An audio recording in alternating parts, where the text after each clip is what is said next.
Okay, so do we have any disclosures of pecuniary interest? Councillor McCabe? I have none. Councillor Rankin? I have none. And I have none. So we need to pass a bylaw to appoint an acting clerk for a portion of the closed session of the meeting. Okay, so we need to pass a bylaw to appoint an acting clerk for the closed session of our meeting today. So I have a recommendation here that bylaw number 065-2026, being a bylaw to appoint an acting clerk for the August 10th, 2026 closed meeting, be read and passed. And that is Carrie Sharpen. Do I have a mover? Councillor Rankin, and a seconder, Councillor McCabe. So all those in favor? That is carried.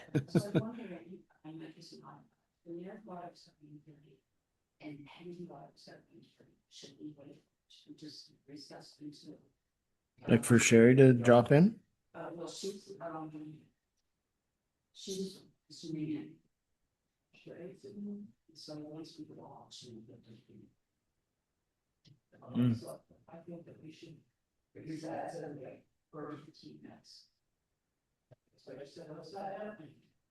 Okay, so we are going to recess for about 15 minutes and we will resume again at that point in time.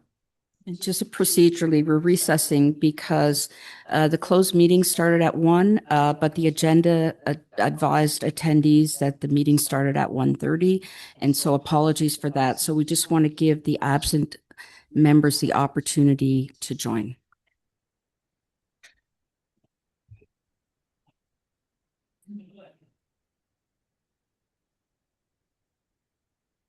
I was confused too. Okay. Hello. Hey. Hi. Sorry about that, Sherry. That's okay, because I could see all you guys, and I'm like, Yeah, I gotta get in here.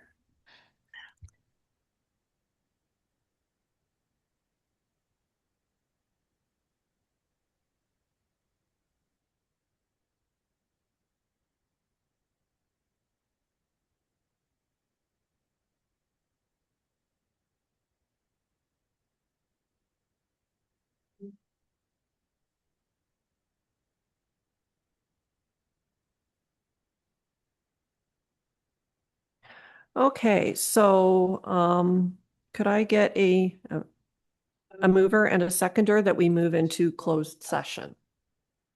Moved by Councillor Burke. And seconded by Councillor Rankin. All those in favor?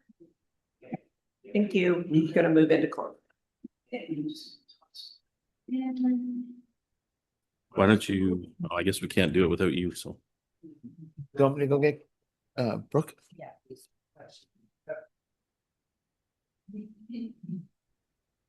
I think we can proceed just dealing with the stuff out of closed, even though Councillor McCabe will be back.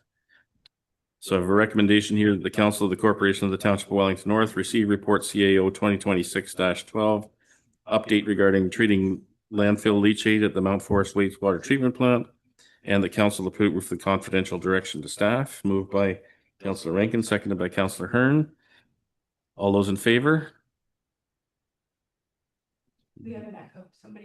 That's carried. And we have a recommendation that the Council of the Corporation of the Township of Wellington North receive the employment agreement verbal update from Carrie Sharpen, Practice Manager, Warden, Upgrove Human Resources Solutions, and the Council approve the confidential direction to staff. Moved by Councillor Rankin, seconded by Councillor Hearn. All those in favor?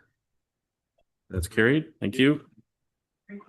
And we have a recommendation that the Council of the Corporation of the Township of Wellington North receive the minutes of the closed meeting held on July 13th, 2026.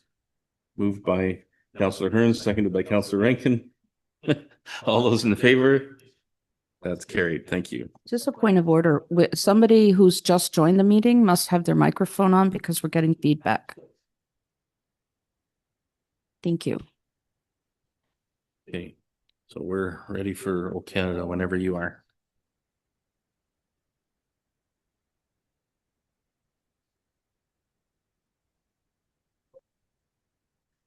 So we'll rise for O Canada, please.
Thanks, everyone. We have some presentations this afternoon, and so we'll start off with our first one.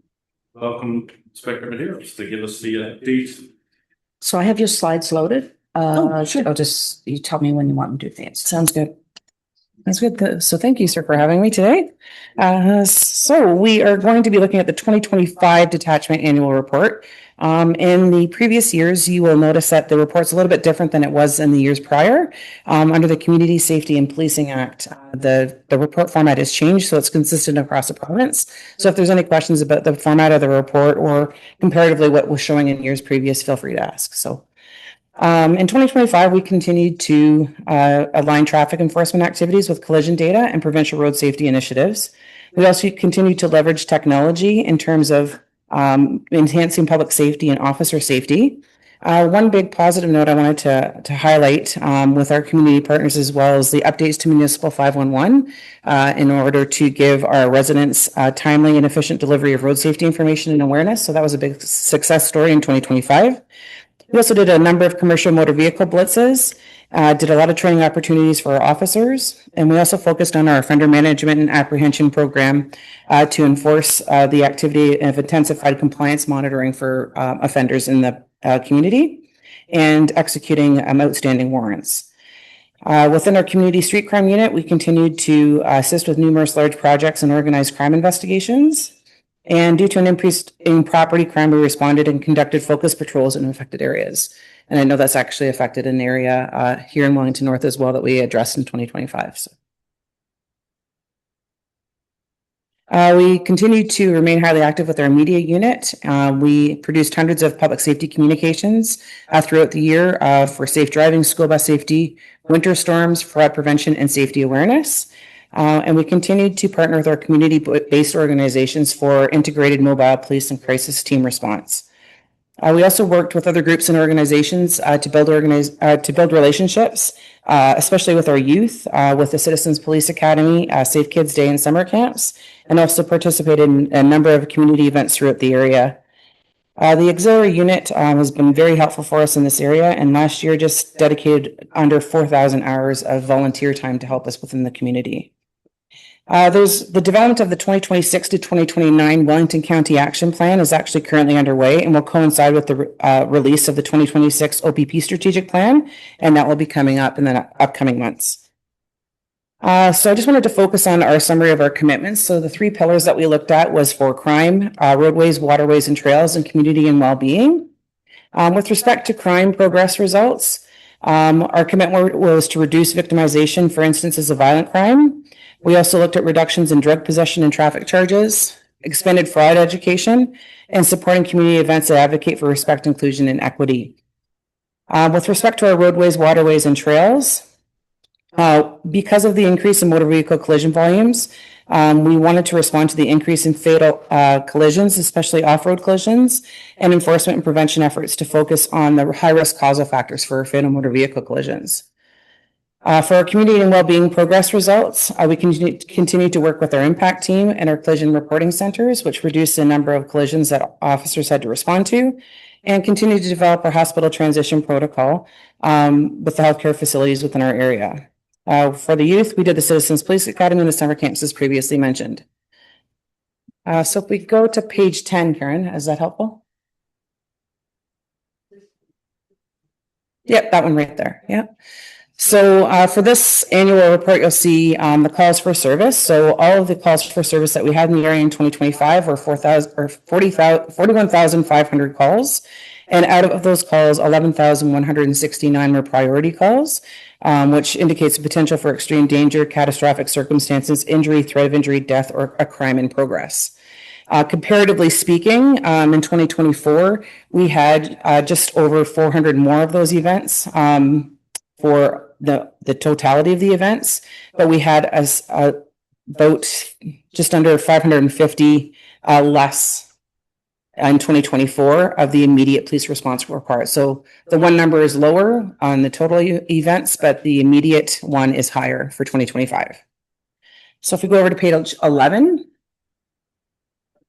in terms of the violent crimes, the clearance rate for total violent crimes within Wellington County was 68.95%, which is similar to 2024's.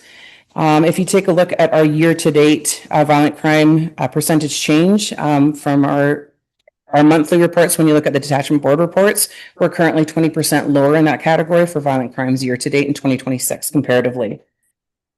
With regards to property crimes, our year-to-date change is 37% lower than they were in previous years. So we're working really hard to reduce the number of violent crimes, property crimes, and other criminal code offenses within our area. With respect to drug offenses, our drug offenses, because of the increase of opioid deaths, we're really focusing on trying to continue to reduce the number of drug trafficking instances within our detachment area. And a lot of great work has been happening actually with our community street crime unit in that area. We continue to look at our traffic violations and our youth crime. They remain relatively stable over the years. And our victim referrals, approximately 25 to 30% of people accept our victim services referrals when offered. Go to page 13. And page 13, I just wanted to highlight, I know a lot of people look at the road safety pieces. In comparison to 2025 to 2026, I know the 2026 numbers aren't on there, but I'm just speaking year to date from our detachment board report. The number of fatal collisions in 2025 was 14. That's the collisions, not the number of fatalities. And the number of persons killed in 2025 in total was 15. Current to date, we're at 7. Primary causal factors with motor vehicle collisions remains relatively the same, with speed being number 1, and with seatbelts and distracted driving also being on the top. With Big 4 offenses, so those offenses include distracted driving, impaired driving, seatbelt tickets, and speeding. We've seen a significant increase from 2025 to 2026 if you compare it to our detachment board report. And within 2026, we've seen a 104% increase in our speeding charges, 50% increase in distracted driving charges, 11% increase in seatbelt charges, and 6% increase in impaired driving charges. So if we go over to page 15, I'll just explain the service delivery model. So the OPP has developed a service delivery model in response to several reviews and audit recommendations. And this service delivery model helps promote officer wellness through balanced workloads and lets us determine what our staffing levels are and when we have our higher call volumes. And we want to make sure that we're providing continued delivery of adequate and effective policing in accordance with the Community Safety and Policing Act. So you can see the data on the bottom there and the calls for service. So on the badge on the side will show calls for service at 40%. So we're showing at 40.9%. So we're just on target for that. We can't control how many calls we get, but that will allow them to determine how many officers need to be allocated to our area resource-wise. Administration requirements, 37.5%. Those admin requirements usually should hover around 34. Proactive patrol at 18, should hover around 21, and community engagement at 3.2. So if they see that the number of calls for service or certain areas are going up, then we can judge how we are going to allocate our resources. If you take a look down at our total frontline officers for frontline hours for 2025 has increased about by 17,000 since 2024. And that is the annual report, which looks much different in terms of there's no graphs. It's a bit different to read. So if there's any questions, subject to any questions, that is a 2025 annual report. Thanks, Inspector. Any questions from the council? Councilor Rankin? Thank you. Through you, Mayor Lennox. I just had 2, and one was to do with the statistic. Well, thank you for the report. It's an interesting report to read with all the statistics and the variety of jobs that you have to deal with. But under traffic in 02, it says that 26% was completed. Now, I'm just wondering the low number, is that because that was flight from police? Is that because they couldn't be found, or they're before the issue is before the courts and can't be discussed and isn't complete? I'm sorry, can you just refer to which page you're seeing that on? The section of traffic 02. It was one of the ones that we went. Flight from police on page 12 is what you're referring to? I had it from the report, so I've got a different page number. So table 2.6, Yeah, it says traffic at the. traffic violations, and then your questions about flight from peace officer? Right. It's at 26%. We're complete. I'm just wondering, is that people that just have not been found or issues that are still before the court? It could be both. Oh, okay. Yeah, that's correct. Okay. And just one other question. Under youth, you have null, N-U-L-L? Mhm. I'm just wondering what that's referring to. It's a very good question, and I'll have to look into that, Oh. what the null actually means. It's whether or not the charge maybe even went before the court, but I'll have to look into exactly what null means. There might be a code in the back. I was just curious. Yeah. That would make two of us right now. Let's just see if it's in there. Under youth crime. So yes, null represents blanks or where officers did not indicate the disposition type, however, charges were applied. So that could mean it's actually still before the court right now and the disposition's not been updated through RMS. Okay, thank you. Works look similar, Councilor Rankin, from what you used to deal with? Some of them. I used to work for municipal police service. Not So locally. those were my toughest questions, is what you were going to say? Yeah. Yeah. Any other questions from the council? I don't have a question, but I would like to again extend my thanks to the police service, particularly in responding to a number of the break-ins we had in Forest and the community meeting that really helped engage members of the community, I believe, in working together to try to eliminate those, or at least reduce those type of incidents. So again, thank you to the police service for that. It really is a valuable contribution to the community. Our pleasure. And if there's anything else like that, please certainly don't hesitate to reach out. So.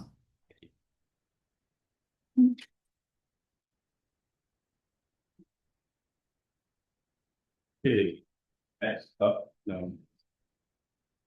Receiving for information. So a recommendation here, the Council of the Corporation of the Township of Wellington North received the Wellington County OPP 2025 Detachment Board Annual Report for information. Could I get a mover? Councilman Caves, seconder, Councilman Burke. Thank you. All those in favor? Carried. Thank you. Next, we have the Jerry. Do we have somebody to present? I don't have a name for this one. Tom. Oh. Our portfolio diversification strategy by Tom. Nice. Sorry, I just don't. That's okay. That's okay. But thank you. Oh yeah, there it is. Okay. Well, thank you very much for having me. If you can go to the next slide, I'll just kind of start an introduction here. So my name is Tom Krasnowski. I lead the TK Investment Group at RBC Domain Securities, and we've been working with municipalities and public sector clients for close to 20 years, having started in 2008, right in the middle of the financial crisis. At the time, interest rates had dropped to historic lows, and what became clear to me was that public sector investors were somewhat underserved, not intentionally, but just a result of environment that existed before. For decades leading up to that, high interest rates, you could just park your money simply in deposits or GICs and generate decent returns. Post 2008, that environment changed, and municipalities were sort of left navigating a low rate environment, limited tools, earning little on investments, and with little or no guidance. And that's where we saw an opportunity to do things a bit differently. We began focusing on a more structured, advice-driven model, helping clients think about portfolio construction rather than just looking for the best rate any given time. Instead of focus on where rates are today, how to create an investment plan and build portfolios that can adapt to market cycles. Over time, that's led us to incorporate a broader toolkit, devising an investment plan for clients that takes into consideration cash flow and includes a variety of investment vehicles, including bonds, structured strategies, GICs.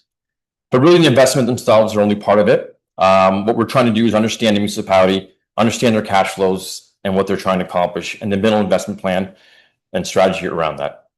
So we can go to the next slide, please. So what does that actually mean? What we do for municipalities, simply put, we help municipalities manage and grow their reserves funds. We're fixed income specialists, so a big part of that is helping build longer-term sustainable income portfolios. We're also very familiar with the legislation municipalities operate under, as well as investment policies, so we can help make sure everything we recommend is compliant and where appropriate, we provide input when IPS is being reviewed or updated.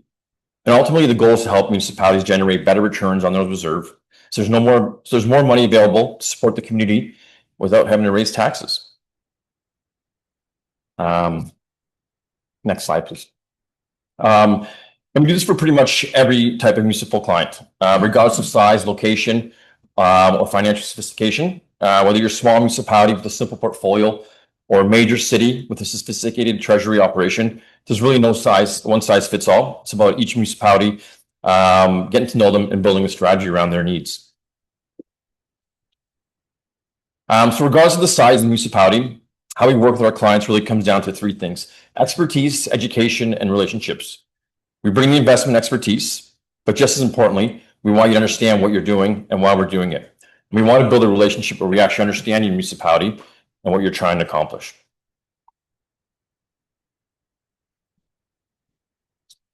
From a service standpoint, we try to keep things pretty simple. My team, Claire and I, handle the investment side, portfolio management, recommendations, reviews, and Daniel handles most of the administrative side. But we're all cross-trained, so if you need anything, we're all available. So with that, as a background, I'd like to briefly touch on our investment philosophy. Our approach is pretty straightforward. We don't try to predict where interest rates are going because nobody can do that consistently. Instead, we look at where we are in the interest rate cycle and position the portfolio accordingly. And that's a much easier thing to do than trying to predict where rates are going next. It's obviously not a perfect science, but generally we know where we are in the cycle. So we basically break it down into three environments: a low rate environment, a transitional environment, and higher rate environment. And then we adjust how much of the portfolio we have short, medium, and long term, depending on where we are in that cycle. The idea is to take advantage of the environment we're in today, while still giving ourselves flexibility to adapt as things change. So from a visual perspective, this shows how we allocate funds. So when rates are low, like right now, we like to stay shorter, maintain flexibility to take advantage of rising rates. As the rates move higher, we gradually extend. And when rates are high, that's when we want more of the portfolio longer term to lock in some of those higher rates. And then the idea is to actively manage and move between those depending on where we are in the cycle. Once we've determined where we are in the cycle, we start to put together a portfolio. We search through the universe of eligible options and start to find a way how we can maximize yield each term category.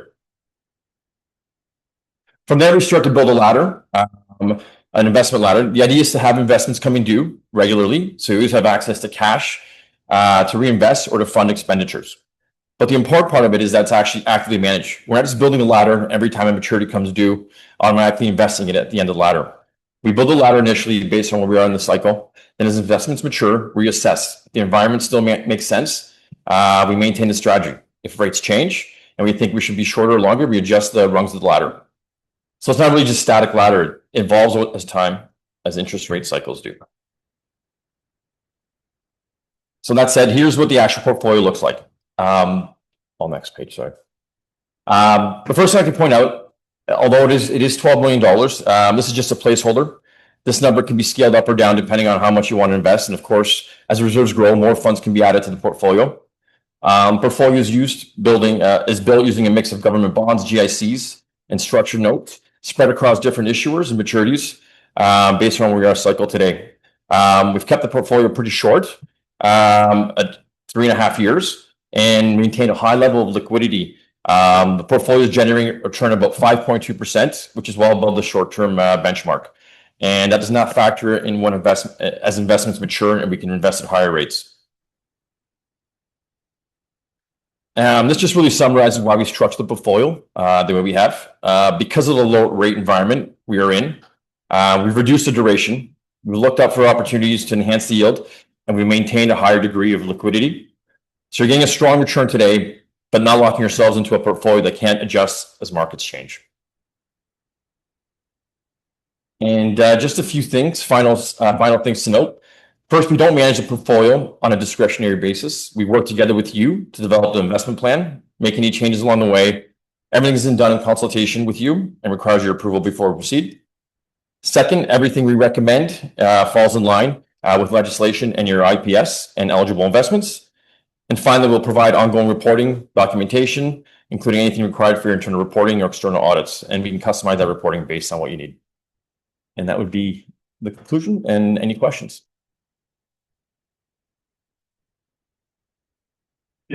No. I didn't go too fast, sorry. Yeah, thank you, and through you, Mayor Lennox, and thank you for that, Thomas. No problem. Is there anything we're not doing that we should be doing?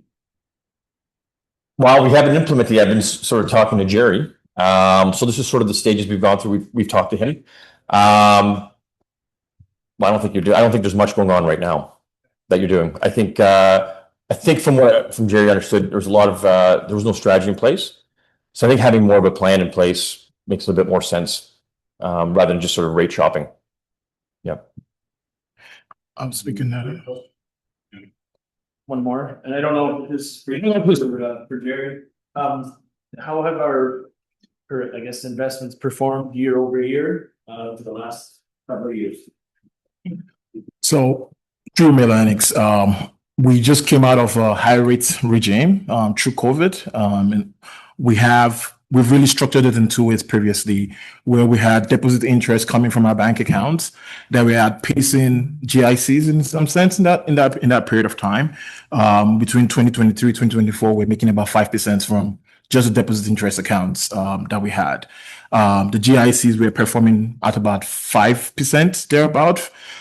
So we had those two things going. But in the last year, we've seen that the GICs had ticked down. Last year, we were only able to get about 4.2%. This year, we're hovering at about 3.8, close to 4%. And on the deposit interest, as interest rates were cut, the prime rates went down, and the way it works is prime rate lets your the deduction that the banks give to you. So we're only getting about 2.7%. Which is a departure from the high rate regime that we had previously. So what we're doing with TK Investment Group through Tom is really to kind of bridge that gap, get us to a regime where we're probably getting 5%, but we're doing it now with a mixture of products as against just the DICs and the deposit interest that we had previously. Thank you. Any other questions for Tom? I can add. Do you mind if I add quickly something? I think back in COVID, to Jerry's point, you got caught in a high rate environment. And people did a lot of short-term stuff. All that stuff's coming due now. And people didn't really have a plan of extending at that point. You could have locked in for 5 years and kept getting 5%. But a lot of people, I think, just saw 5% 1 year. Let's keep doing 5%. So, yeah, this just has more of a plan to sort of adjust. Yeah. Thank you. Any other questions, comments? I just have one question, or may not turn out to be one, but we'll start with it. Sure. Are you suggesting any different instruments in terms of investment at this point than what we've traditionally done? Let me give you an example. Yep. So I also sit on county council, and they're using something called principal protected notes. Yep. And is that something that is part of this it is portfolio? It is correct. Yeah. Are there any other instruments that we may not have been familiar with? Well, there's principal protected notes, interest rate structured notes. They're similar to GICs, but can sometimes provide a better return and are more liquid. I mean, I still like using GICs. I think they provide a sort of good, stable return cash flow, but for short term, I think if you go out to long term, you're locked in. They're hard to sell. So I would say, that portfolio we have right there is you've got government bonds. You got the interest rate notes, you got some GICs, and you got principal protected notes. So you got a variety. And I think you need a variety. Yeah. Yeah, just one turned out for me. Yeah. No. Any other questions for council? Okay. So I have a recommendation here that the council of the corporation of the Township of Wellington North receive report finance 2026-007 investment portfolio diversification strategy. And the council authorized the treasurer to diversify the township's investment portfolio through the use of eligible investments permitted under the Municipal Act 2001 and Ontario Regulation 438/97 and the township's investment policy. Moved by Councillor McCabe, seconded by Councillor Rankin. Any questions, comments? All those in favor? Carried. Thank you. Thank you very much. Now we're on to more finance stuff. Consolidated financial statements.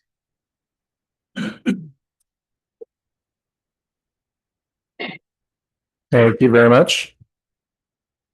So thanks for the opportunity to present the 2025 draft financial statements for the Corporation of the Township of Wellington North for the year ended December 31st, 2025. As I've done in the past, I would propose to walk through our PowerPoint presentation. It does cover the primary statements. If there's any questions on the rest of the statements that are included within the PowerPoint, happy to answer those as well.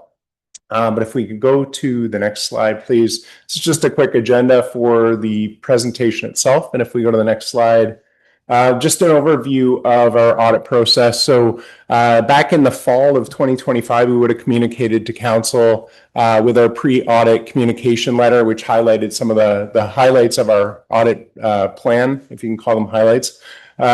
Just some of the risk areas, some of the kind of specific aspects of our planning, and no significant changes coming out of our audit process from what was communicated then to the completion of our audit process. Also want to report no independence issues, excuse me. As auditors, we're required to be independent of the township in order to perform our audit. That's what allows us to perform an unbiased audit, and I can confirm that we are independent for the purposes of issuing our audit report. And no significant internal control deficiencies to communicate. We do highlight our adjusting entries and unadjusted differences. Those are pretty standard. But thank you to Jerry and Laura and the team at the township here for their good work getting us to this point. And if we go to the next slide, please.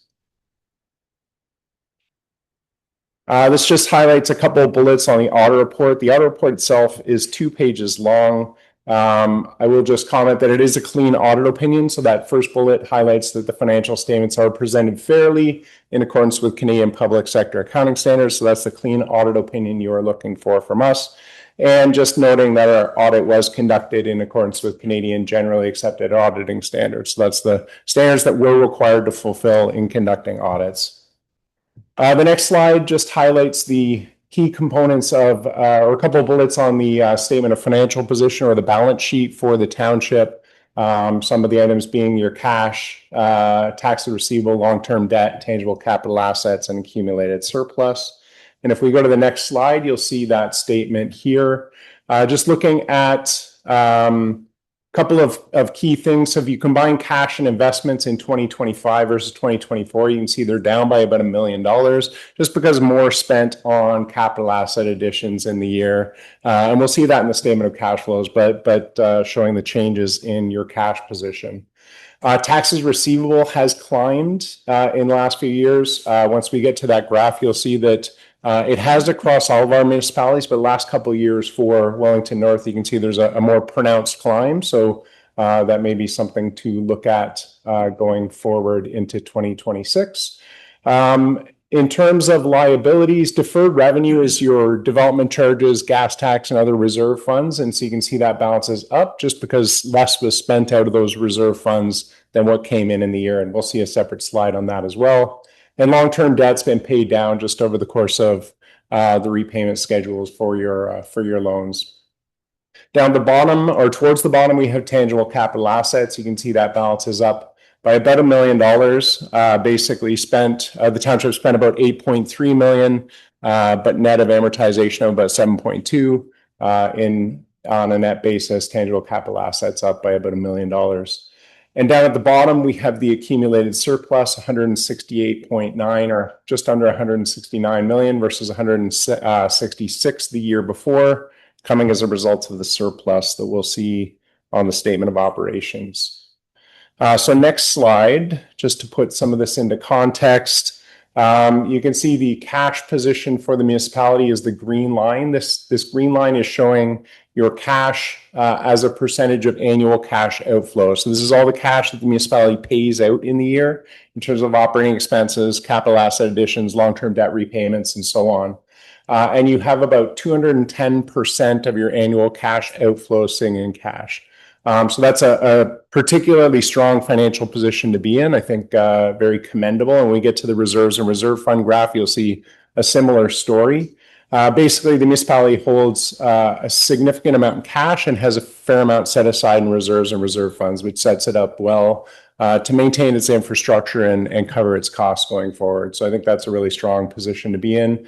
The blue line is the average of our other municipal clients. You can see it's sitting about 100%. So your municipality is, as I said, in a particularly strong financial position. The next slide is the taxes receivable slide. And traditionally, Wellington North has had taxes receivable well below average. You can see that green line from 2021 to 2023 has hovered around 4.5%, 5%. In the last couple of years, that has increased dramatically up to about 13%. What that percentage is your taxes receivable as a percentage of total tax levied. So that includes the taxes you're levying for the county and school boards, not just for your own purposes. So this is the percentage of the total. But you can see that amount has increased fairly significantly over the last couple of years. The Ministry of Municipal Affairs and Housing would consider anything above 10% to be moderate risk and anything above 15% to be high risk. So you're not up into the high risk range yet, but you can see that green line escalating over the last couple of years is pretty significant. So as I said, something maybe to focus on a little bit in 2026 and beyond, with the hopes of getting back down to where you would have been in years past. Next slide shows long-term debt as a percentage of total tax revenue. And so to try and normalize for the size of municipalities in this case, and in subsequent slides, we're comparing to total tax revenue, just because we have municipalities that are a fair amount smaller and some that are a fair amount larger than Wellington North. So this is how we're trying to normalize, is just based on tax base. And so you can see that traditionally, going back to 2021, 2022, your long-term debt was somewhat higher than the average of other municipal clients, but over the last several years, you've paid down quite significantly. And so it's been more or less in line the last 2 or 3 years. Next slide shows your capital asset additions as a percentage of total tax revenue. In this case, you can see you do tend to spend more as a percentage of tax revenue than the average of our municipalities. Could be in part because your municipality is fairly large geographically, so you have more infrastructure to maintain per capita or per tax dollar, but you certainly do tend to spend more on capital asset additions, which again I think speaks well to trying to maintain your infrastructure and stay on top of those infrastructure needs. This slide shows capital asset additions versus budget and versus amortization. The green bar is your budget. The reason that it's higher typically than your actual additions is because projects don't always proceed on the timelines you expect them to. So sometimes things will be in a budget one year, doesn't get done, and it gets carried forward into the following year's budget. So a more meaningful comparison is probably the blue and the yellow bars. The blue is your capital asset additions each year. The yellow is amortization. And although amortization is based on historical costs, we generally would want to see the blue bar higher than the yellow bar more often than not. And you can see that is the case. And again, your municipality does spend pretty significantly on capital assets to maintain your infrastructure. So I think that speaks well. Next slide just gives some information on the statement of operations. This is the income statement for the municipality for the year with comparisons to budget and to prior year. And if we go to the next slide, you'll see that statement here. So just a few things to point out. Total revenues are down somewhat, but below budget and prior year. A few reasons for that. Basically because of capital asset activity being a little less than what you expected in the year. So the grants line in particular is down by about 2.6 million. Sure.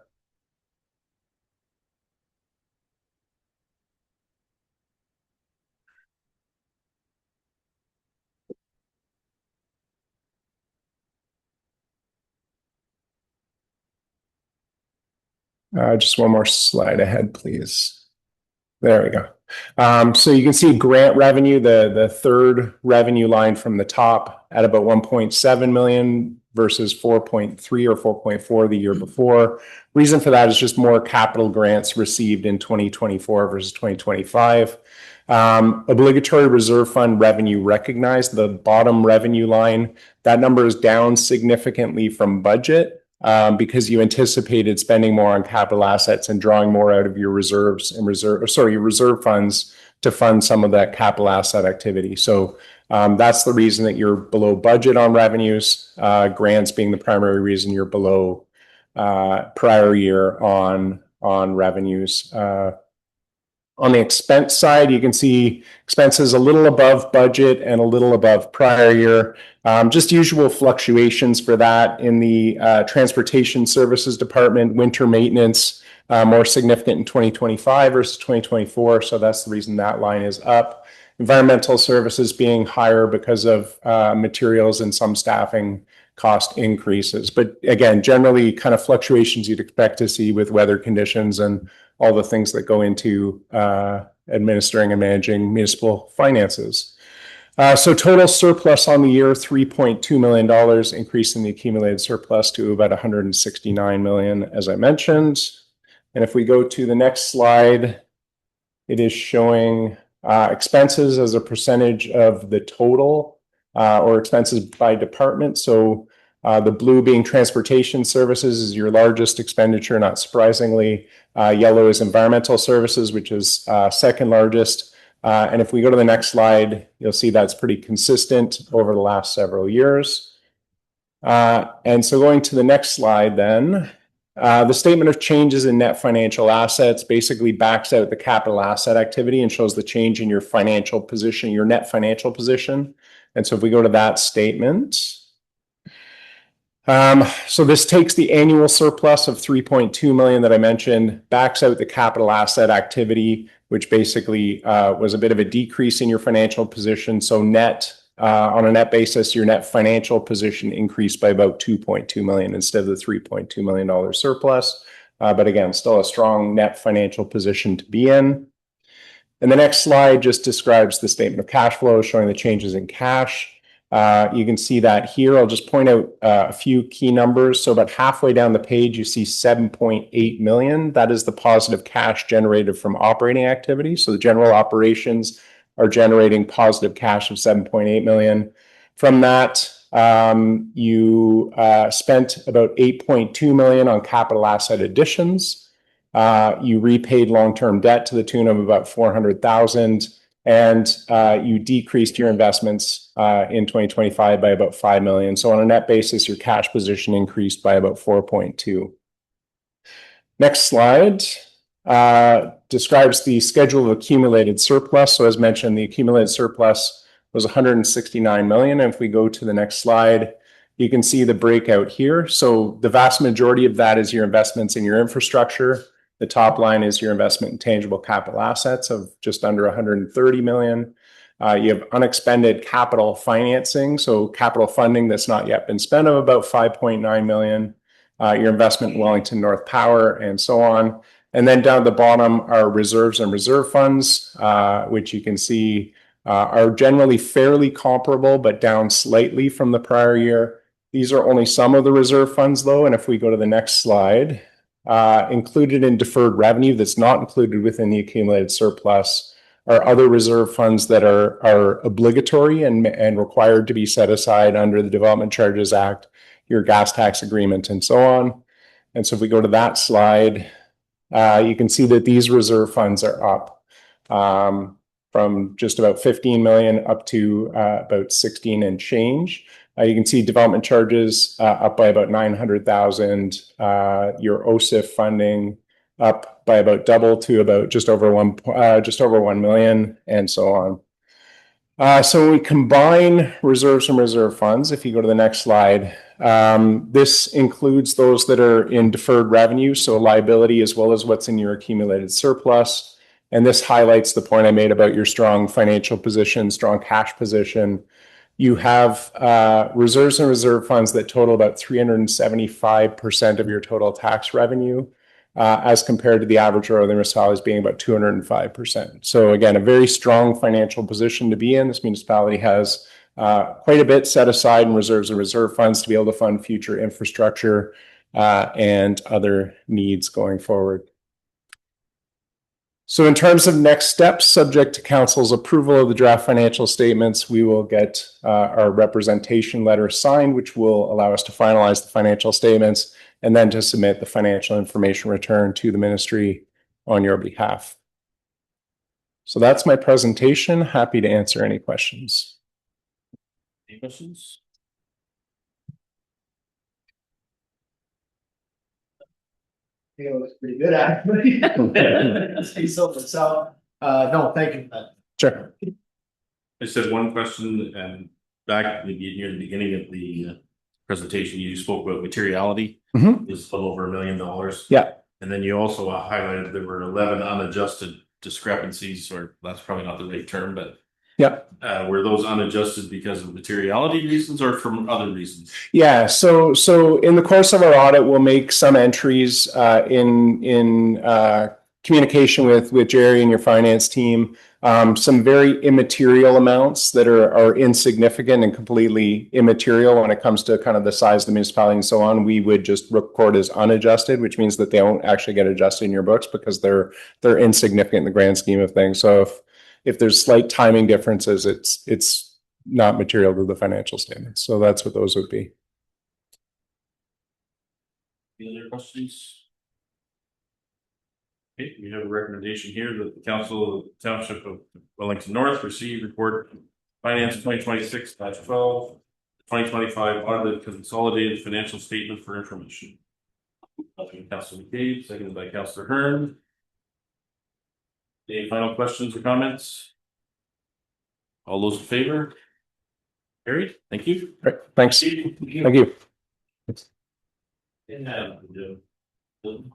Welcome, Linda.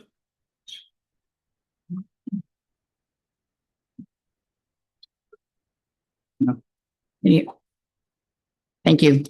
Can you hear me? I'm good? Okay. Green light's on. Thank you, Mayor Lennox and members of council. Happy to be here today. It's been a long time. Here for the annual report, which is the council's review of the township's emergency management program for the year of 2026.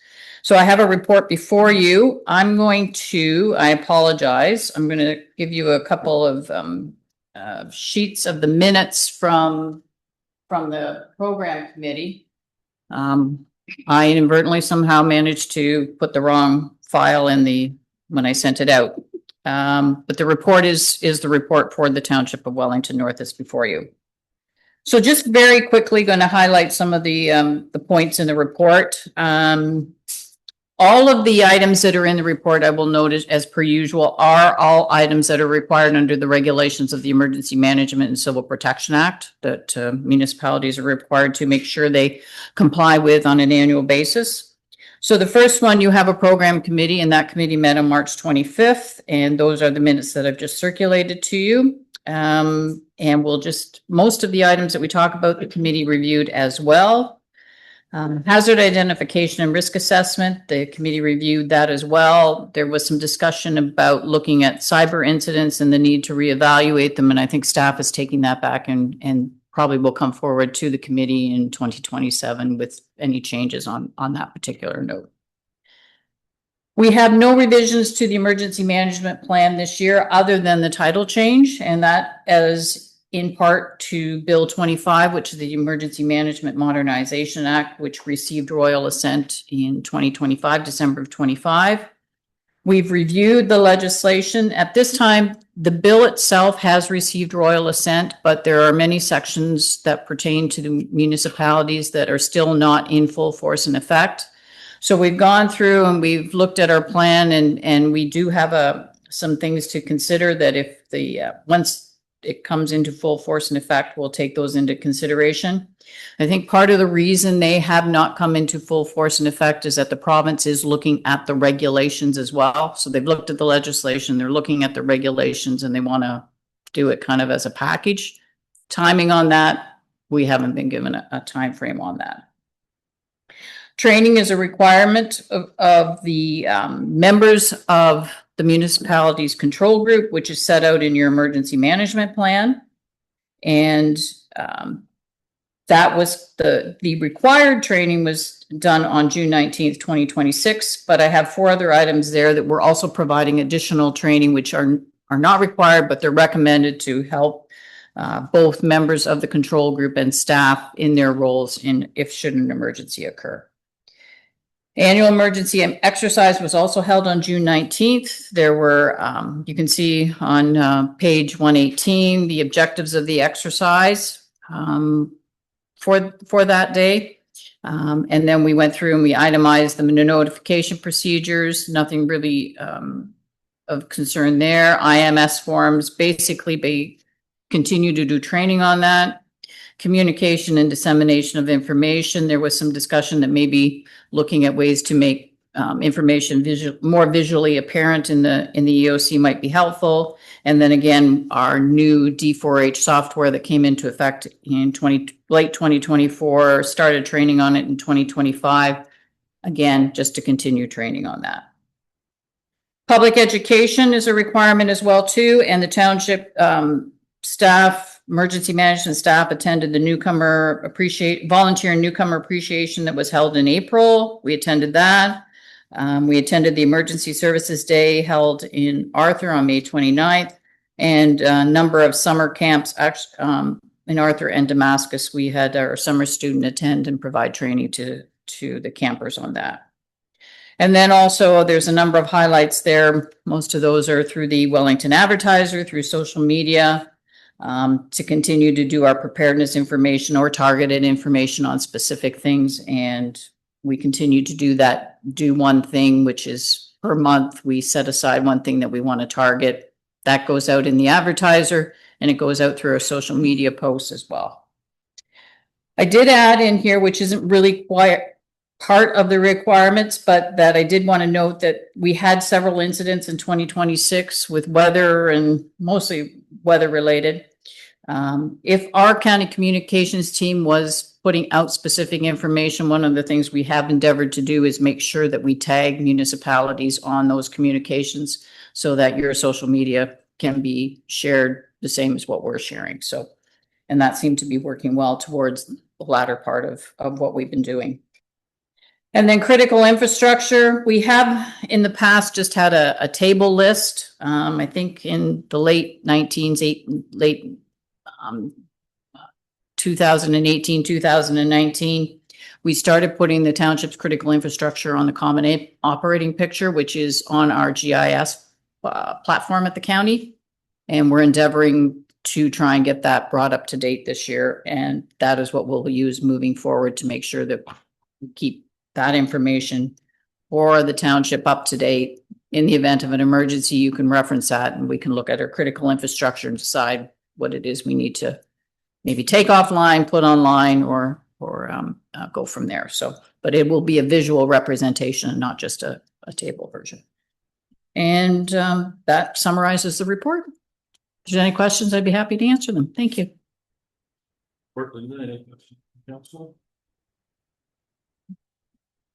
Pretty smooth, so we've got a recommendation here that the Council of the Corporation of the Township of Wellington North receives report EM 2026-001, the annual emergency management program report regarding the status of the township's emergency management program 2026, and the council accepts the annual status report of the township's emergency management program for 2026.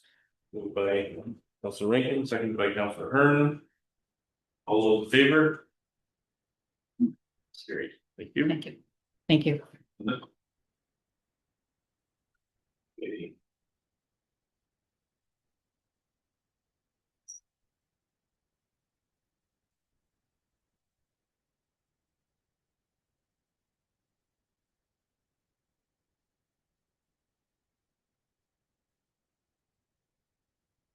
Okay, so we've got a couple of items under committee of adjustments, so we're going to recess our regular council meeting to deal with those.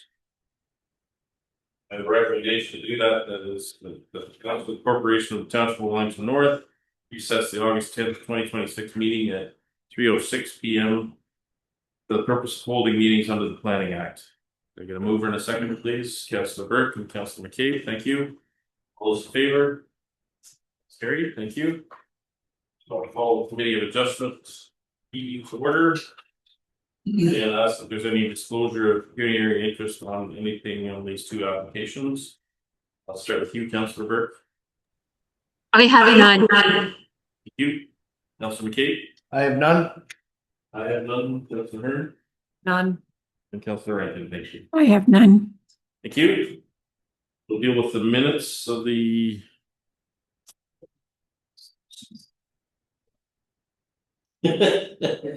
so the adjustment. Does anybody have any questions on those minutes? Yeah, that the committee of adjustment minutes of July 13th, 2026 be adopted.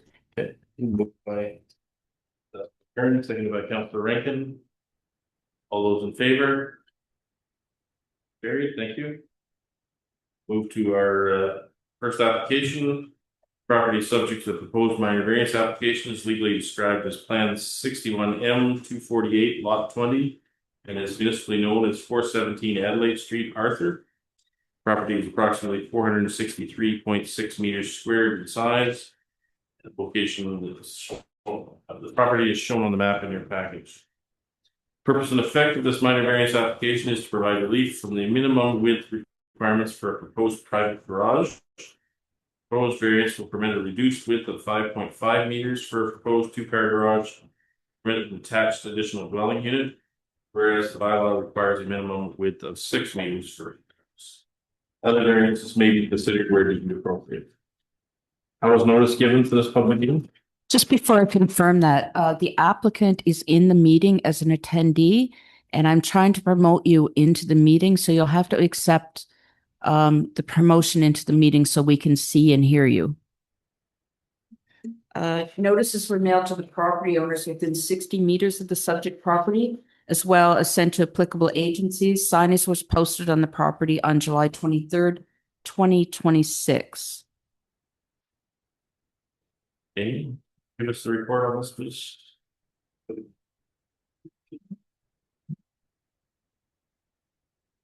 He's declined to be promoted. Okay, thank you.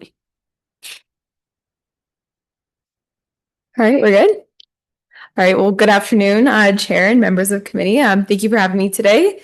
So just to reiterate the subject, the property subject to this application today is 417 Adelaide Street in Arthur. As per the county official plan, the subject property is within the urban center boundaries of Arthur and is designated as residential in the county official plan. And then in the township zoning bylaw, the property is zoned low density residentials with the site specific provision. So that's R1C-26.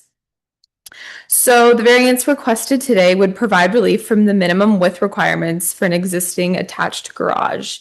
The proposed variance would recognize an existing garage with a width of only 5.5 meters as a two-car garage, which will allow for the permission of an ADU unit to be constructed, I think, in the basement. The zoning bylaw requires a minimum width of 6 meters for two-car garage, so the relief requested today is 0.5 meter. Planning staff do want to note that additional dwelling units are permitted within single detached dwellings as per the zoning bylaw as well as direction by the province. The zoning bylaw specifically requires 1 parking space for 1 ADU. Further, the zoning bylaw does not allow permanent parking spaces for ADUs to be located within the front of a building, so it can't be in the driveway. It has to be located within a garage or behind the front wall of the main house. So the variance in this scenario would allow for the ADU to meet parking requirements. So for a little bit of context, planning staff note that when the zoning bylaw was updated back in 2018, provisions were included that established a minimum private garage size to be 3 meters by 6 meters, which is slightly larger than what the bylaw requires an outdoor parking space to be, which is 2.8 meters by 5.5 meters. And this kind of was put in thought to provide cars to be able to have excess room to maybe open their doors to get out, just to give a little bit more space. So this change was recommended based on experiences that we had heard from feedback over the years. So we do note that although 6 meter wide garage is still preferred, we do believe that 5.5 meter width may still function for 2 cars. So the committee must be satisfied that this application maintains the general intent of the official plan and the zoning bylaw, and that the request is desirable and appropriate. And I think the applicant is here today, so I imagine you're welcome to ask them any questions if you have any further questions for them. The applicant has declined to be did to the meeting. And that person is not on the meeting anymore. Okay. So we have correspondence in our package from the Grand River Conservation Authority in regard to this application. Has any further correspondence been received? No, there has not been. Okay. Persons wishing to be notified of the decision must submit a written request to the Secretary Treasurer. And with that, I'll open the floor for any questions or comments from the applicant or the public. Do we have anyone registered to speak on this? And no, we do not. And I don't see any volunteers in the audience.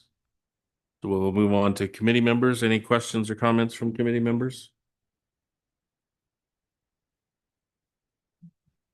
No. So we'll move to the decision, and the decision would read as follows: that the minor variance applied for in application A08/26 for the property described as Plan 61M248, Lot 20, Geographic Village of Arthur, with a civic address of 417 Adelaide Street, to provide the following relief.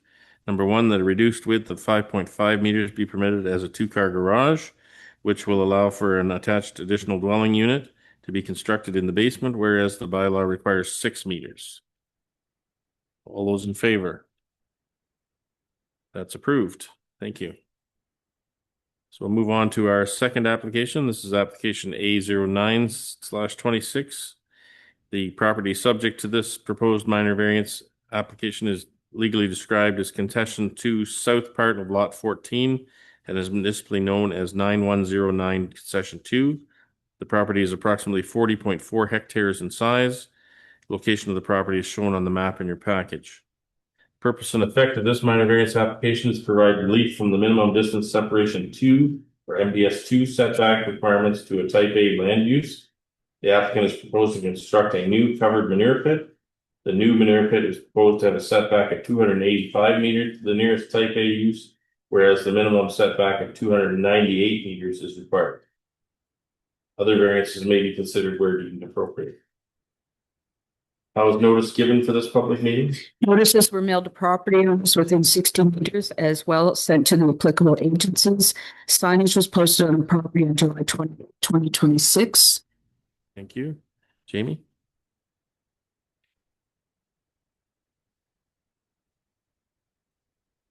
All right. Thank you again. Good afternoon, Chair, members of the committee. So again, just the subject property to this application is municipally known as 9109 Concession 2. As per the county official plan, it is designated as prime agricultural lands, and with the zoning bylaw, it is zoned agriculture. So the purpose of this application is to provide minimum distance separation to setback requirement relief to facilitate the construction of a new manure pit. I believe in the notice, just for clarification, I think we said it was a covered pit, but I think it's not a covered pit. So just a minor detail to clarify. So the relief is to meet the minimum distance required to the nearest residential dwelling on the neighbor property, which would be a type A land use. The manure pit is proposed to have a minimum setback of 285 meters to the nearest neighbor dwelling, whereas a minimum setback of 298 is required. Planning staff do want to note that MDS relief is not required for the barn. It's just required for the manure pit. Staff note that the applicants have provided in the application that the pit's location is required for operational efficiency with the barn. Perhaps they can provide more details on that for you. So overall, staff, we don't have any concerns with this variance or the proposed relief being requested. Thank you.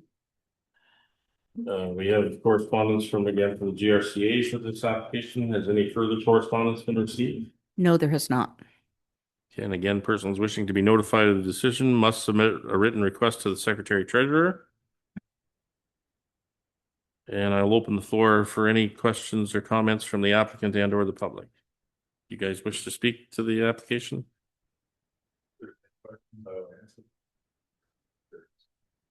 Okay. There's no one else registered to speak on this one? No. Okay, so I'll open it up to the committee. Questions or comments from committee members?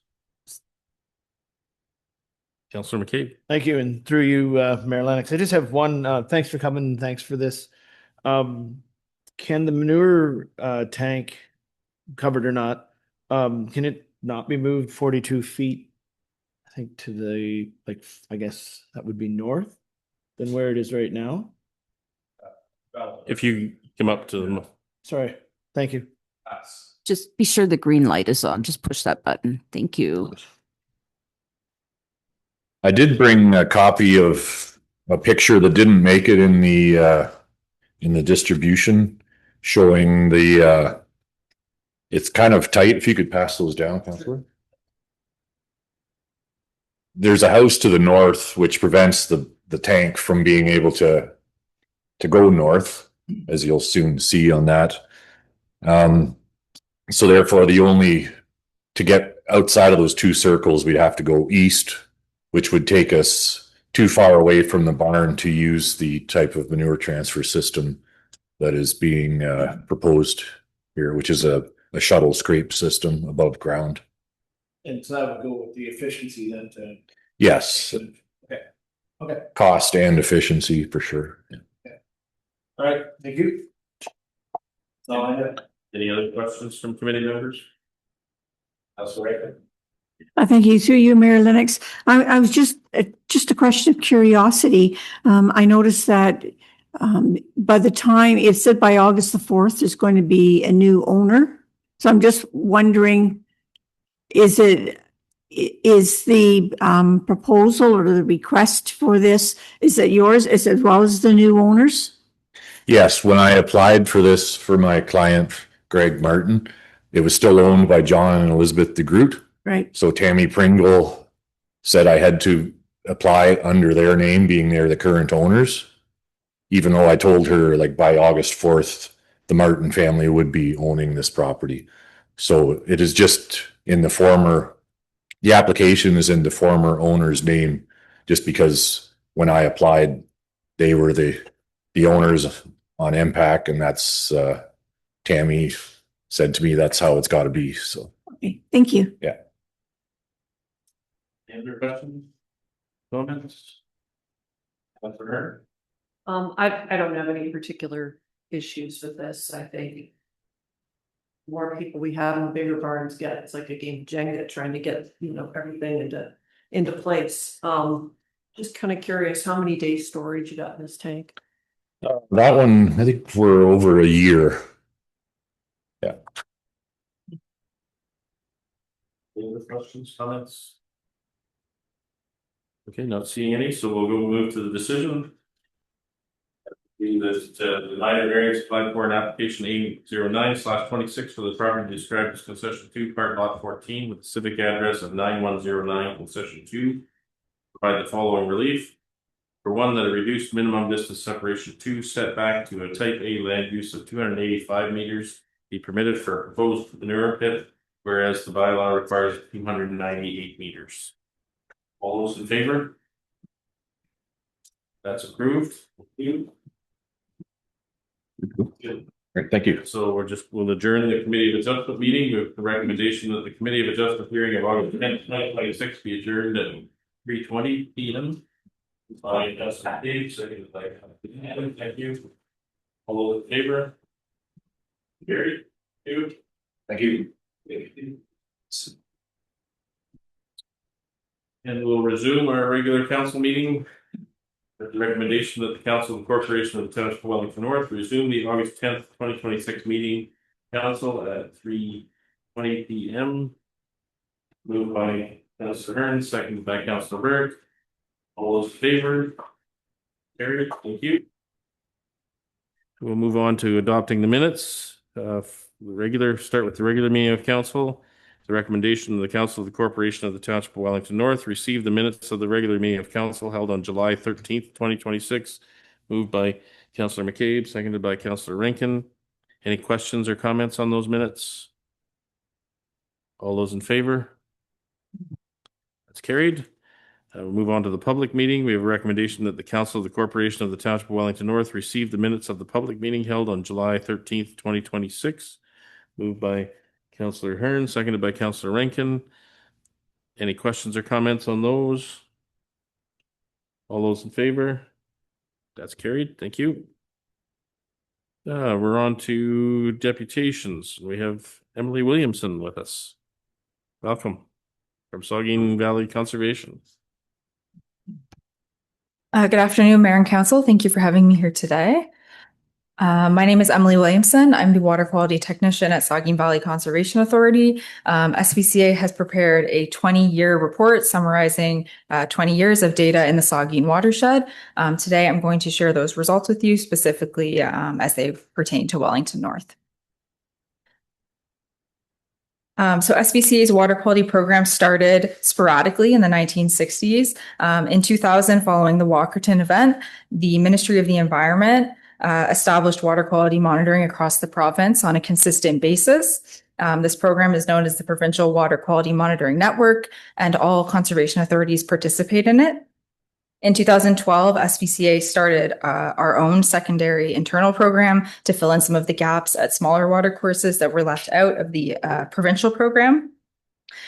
So surface water quality is just one component of our program. We also have a groundwater monitoring program in partnership with the province as well. And we have a benthic macroinvertebrate sampling program.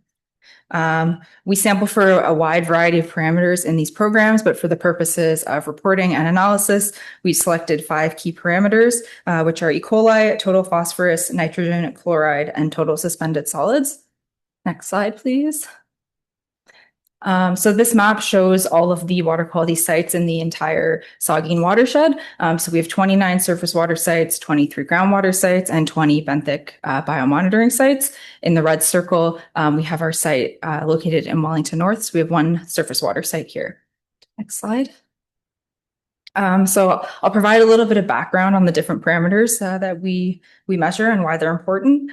So total phosphorus and nitrogen are both naturally occurring and essential nutrients for aquatic life, but they can also be introduced in excess from sources like fertilizers, manure, industrial emissions, and wastewater and septic discharges, and they can both act as a pollutant in high concentrations.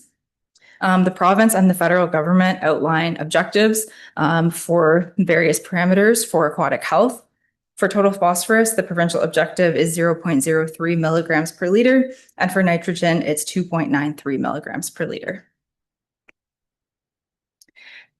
We also monitor for chloride. This can be naturally occurring in water courses, but typically in very low concentrations. It can be introduced in excess, most commonly through road salting application and industrial production. And the federal objective is 120 milligrams per liter. We also monitor for total suspended solids, which is the measure of the number of suspended particles in water. It can be naturally introduced from a variety of sources, including erosion during high flows, stormwater runoff, development, and agricultural processes. And the federal objective is 30 milligrams per liter. Lastly, we also monitor for E. coli. These are a group of bacteria that are found in the digestive systems of warm-blooded animals. It's typically used as a measure of fecal contamination in water, and it is not naturally occurring in aquatic systems. The provincial objective for aesthetics and for recreation is 100 colony-forming units per 100 milliliters. And it should also be noted that SVCA's E. coli data is strictly for environmental monitoring and is not connected to assessing water for human consumption. So the following graphs show the results from the last few years in Wellington North. So the site that we have in Wellington North is S13 on the South Saugeen River. So this is part of our supplementary program. So the data only goes back to 2012, whereas with the provincial program, we go all the way back to 2002. So the graph here shows chloride concentrations since 2012. The blue dotted line represents the average for this parameter across the entire watershed, so across all 29 sites. So chloride in the South Saugeen is generally close to the watershed average and is always well below the federal objective of 120 milligrams per liter. And there's no clear, emerging concerning trend here. Total phosphorus levels were consistently below the objectives until 2022 and 2023. We can see the red dotted line on the graph represents the provincial objective. And in 2024, results were back below the objective. But this will be an important trend to continue monitoring to see if some new trends develop here.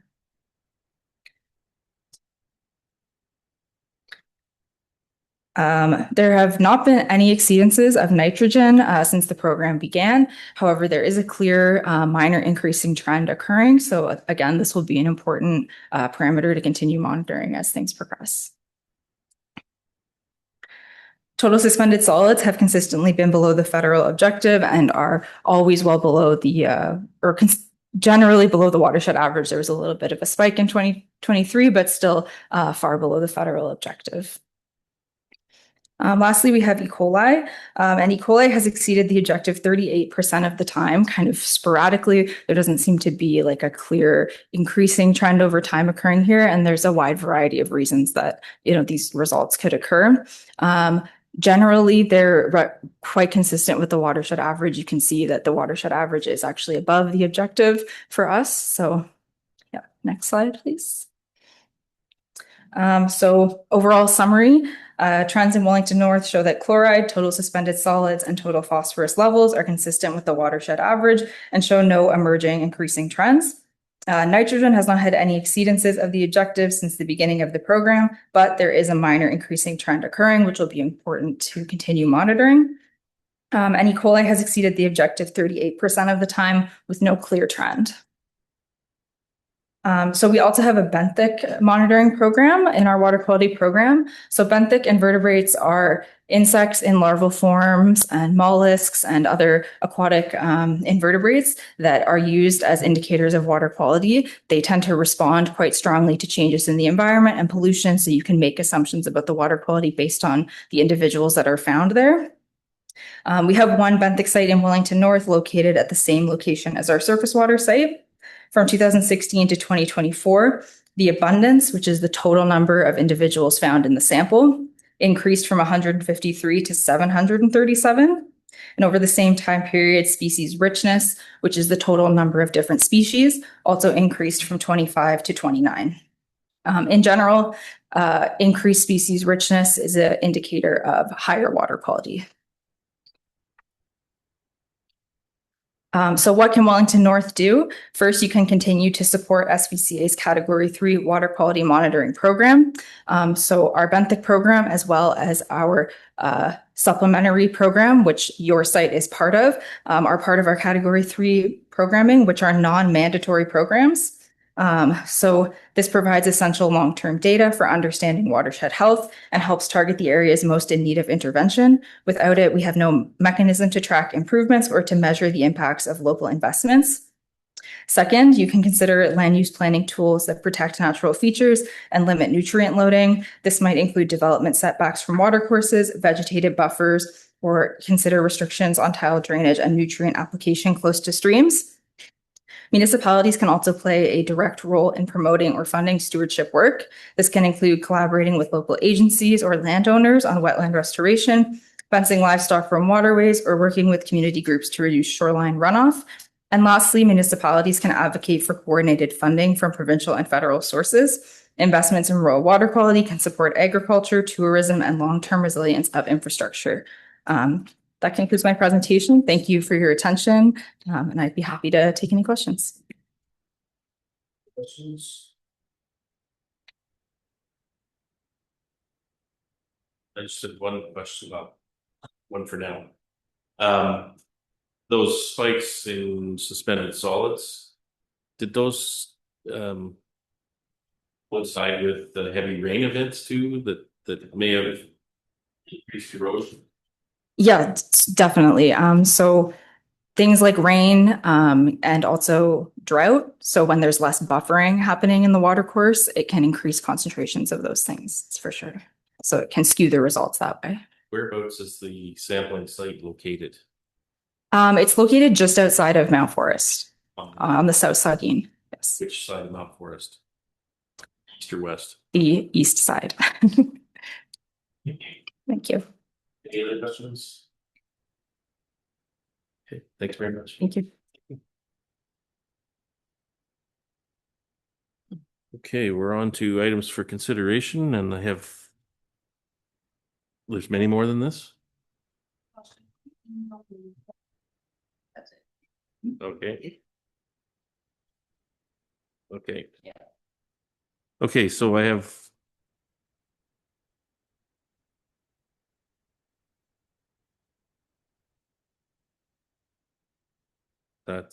We've already dealt with that though, right? 9 is the. Yes, that was a presentation. Yeah. So 17B1, 17B2, 17C1, 17C2, 17C3, 17D1, 17D2, 17E1, 17E2, 17F4, and 17F5 are all to be pulled for further discussion. So if there's any left, we'll deal with them first. Get out while you can. With the recommendation that all items listed under items for consideration on the August 10th, 2026 council agenda, with the exception of those items identified for separate discussion, be approved and the recommendations therein be adopted. Moved by Councillor Hearn, seconded by Councillor Burke. All those in favor? That's carried. Thank you. Let's flip it back over. So what do we start with? 17B1. This is the community improvement plan. And the recommendation here is that the Council of the Corporation of the Township of Wellington North receive report RCED 2026-34 on the community improvement plan, heritage buildings and downtown security update, and that council approve the recommendation by staff to add heritage buildings and downtown security to the facade improvement loan and grant program portion of the community improvement plan. And further, the council approve a recommendation by staff to allow the additional $10,000 from the annual business retention and expansion county grant funding to be used for the revitalization of heritage buildings. Could I get a mover? Councillor McCabe, seconder, Councillor Rankin, thank you. Questions, comments? Councillor McCabe?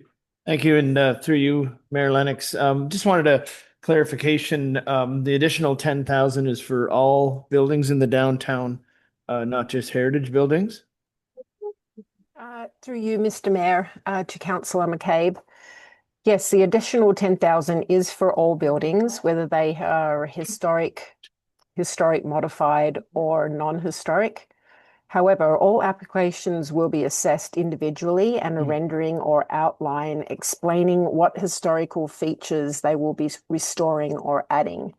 So what I mean by this is modern or non-historic buildings can mimic historical features such as gable trim, gooseneck lighting, shaker paneling, historic doors and windows.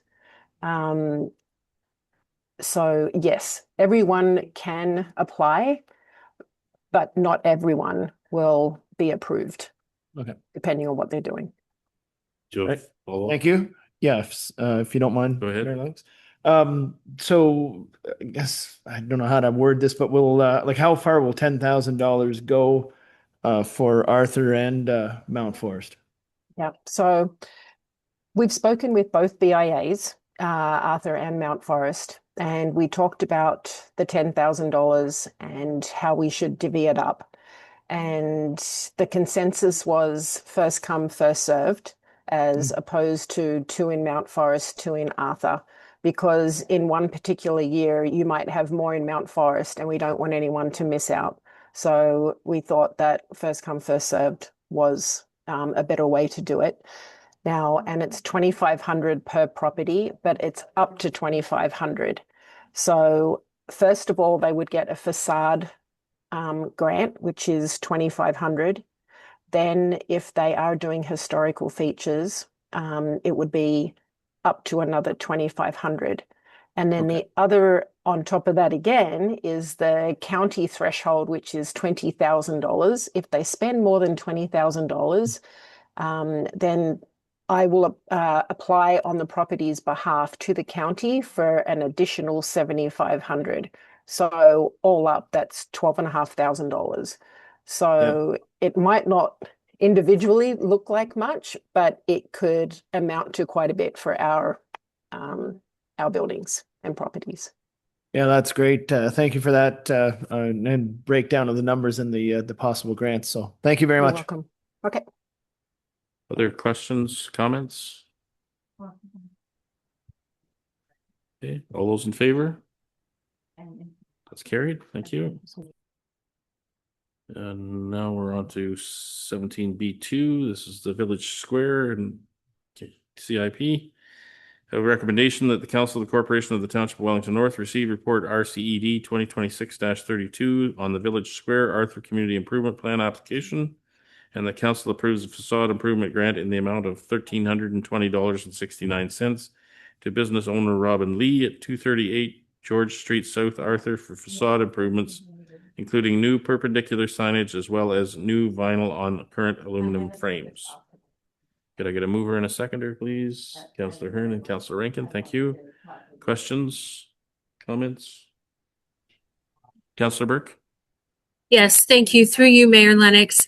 I just wanted to bring this forward, as I always like to highlight those that are taking advantage of the grants that we offer to improve the facades.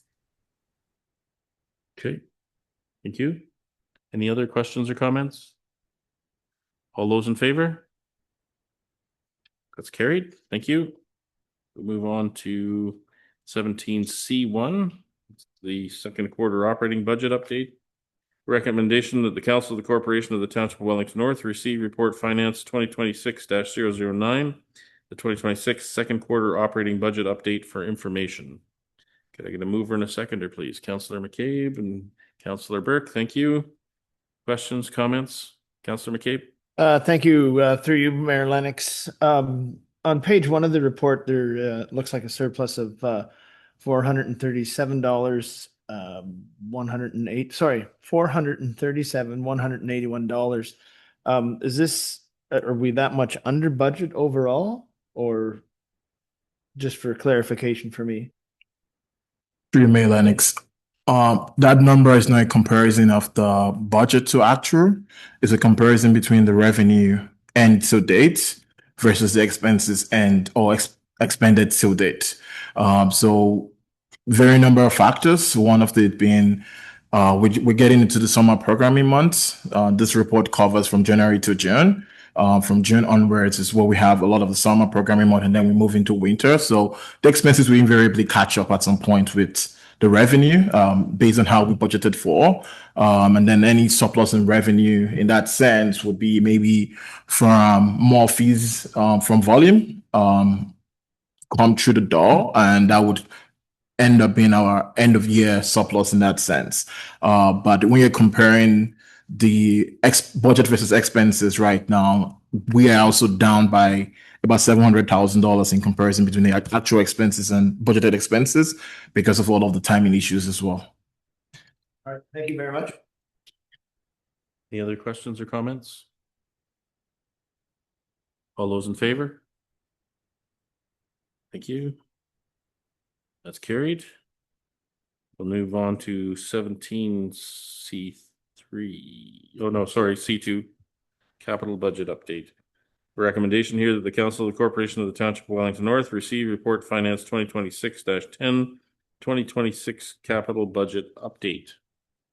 And that council approve the additional capital funding requests totaling $479,497 to be funded from applicable reserves and reserve funds associated with each project. Could I get a mover and a seconder, please? Councillor Hearn and Councillor McCabe, thank you. Questions, comments? Councillor McCabe? Thank you. And again, through you, Mayor Lennox. Just wondering on the budget versus bid breakdown slide for the roads, the RFT 2026-001.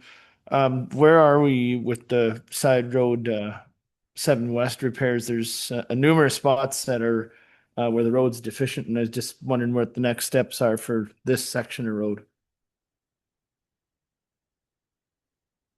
Tammy, go ahead. Through you, Mayor Lennox, to Councillor McCabe.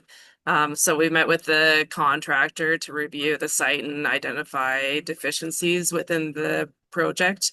And then the contractor's working on a schedule update to be able to provide to us for when those deficiencies will be corrected. All righty. Thank you very much. Any other questions or comments? Councillor Burke? Yes, so I just have a question with regards specifically to the new capital projects. I'm happy to see that tenders are coming in favorably and we're saving some money and projects are on track. But with the new capital projects, there were no justification sheets prepared as we would have prepared for budgetary items. And my questions are, one, what of these projects, other than a couple that I could identify, were a part of the 2026 budget originally that were removed? And I also understand the repair for the water tower because that's an incidental. I'm going to start with that because I've got some feedback back in here. Okay. Jerry, are you able to help with that? Through you, Mayor, thanks. A number of these projects have come up as emergency projects. We have surely went the roof projects. Of the list we have here, I believe about 3 of them, I don't have in front of me right now, but 3 of them are all roof related and they were all emergency driven through the winter period that we had post the budget completion period. And that's why we also have about $100,000 for a grader, which helps us through the winter as well. That grader, it's about 15 to 16 years old and has recently had issues. And the only way we can get it back working through this next winter was to spend would be to spend $100,000 on performing those repairs. So those are, and then we obviously had the lightning impact, which was a another 70,000 thereabout. So those are the projects that we've brought forward. Some of them were in the budget that we passed in December. That total list totaled about 72,000, and the rest of them are net new, about 407,000 that are all related to, like I said, emergency related and service level needs. Anything further? No. Go ahead. Go ahead, Councilor Burke. Yes. So thank you. Through you, Mayor Lennox. I don't, just hold on a second.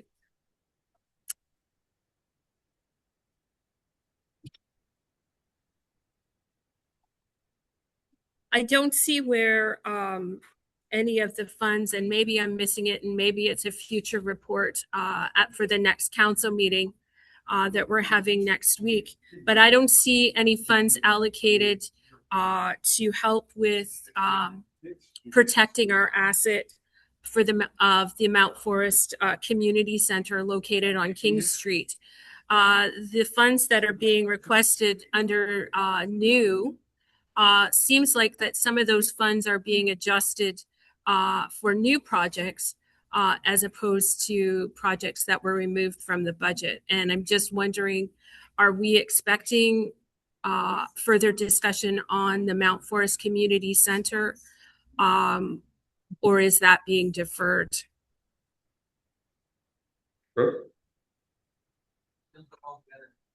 Through you, Mayor Lennox. So staff are continuing to pull together the information for council related to the Mount Forest Community Center. I don't expect that we'll have a report at the next meeting, but we are pulling together the estimates, including work that would need to be done to protect for inclemental weather or, weather protection for the Mount Forest Community Center. So that will come at a future date. We did not include it in this report because we don't have all the background yet to provide that certainty in terms of estimate for the number that would be needed. Councilor Burke, go ahead.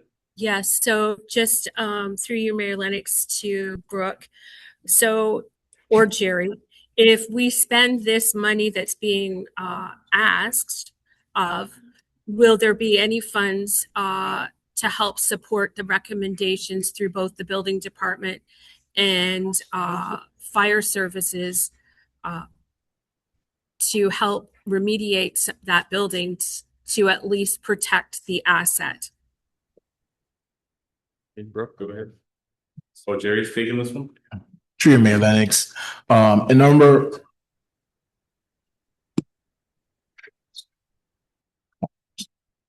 Try again. Through Mayor Lennox. A number of the immediate listed items that we got from the fire department and building department have been addressed through operating budgets that relate to that property at this time. What Brooke is identifying here is like we would have major capital acts. Those acts would either come in form of a separate reports for an in-year acts this year or form part of next year's capital program. So we'll deal with that on a separate line item. In terms of funding for it, we have avenues where we can. Part of it, if it's coming through the budget cycle, to part of our deliberations on what we allocate grants. When I mean grant, I'm referring to OCIF, which is a stable grant for us every year. Taxation levy. We can also see what growth components might look like depending on the type of work we do. We might be able to take some from the parkland dedication or the reserve funds. But it will be deliberated at that time as part of the wider conversations for all of the capital programs. And if it does come to this year, in year, we'll be able to still draw back on some of the reserves we have dedicated towards facilities to be able to see how we can probably make do for the work we have this year and then next year bring what's left as part of the budget program. Any other questions or comments? That's okay. Thank you, and through you, Mayor Lennox. So it looks like we're in a surplus of just a little over 850,000. So with our budgeting, are we budgeting too much for these projects, sorry, to begin with? Through Mayor Lennox, we've done tenders for, I would say, about 12 projects, 12 big capital projects this year, or in that list.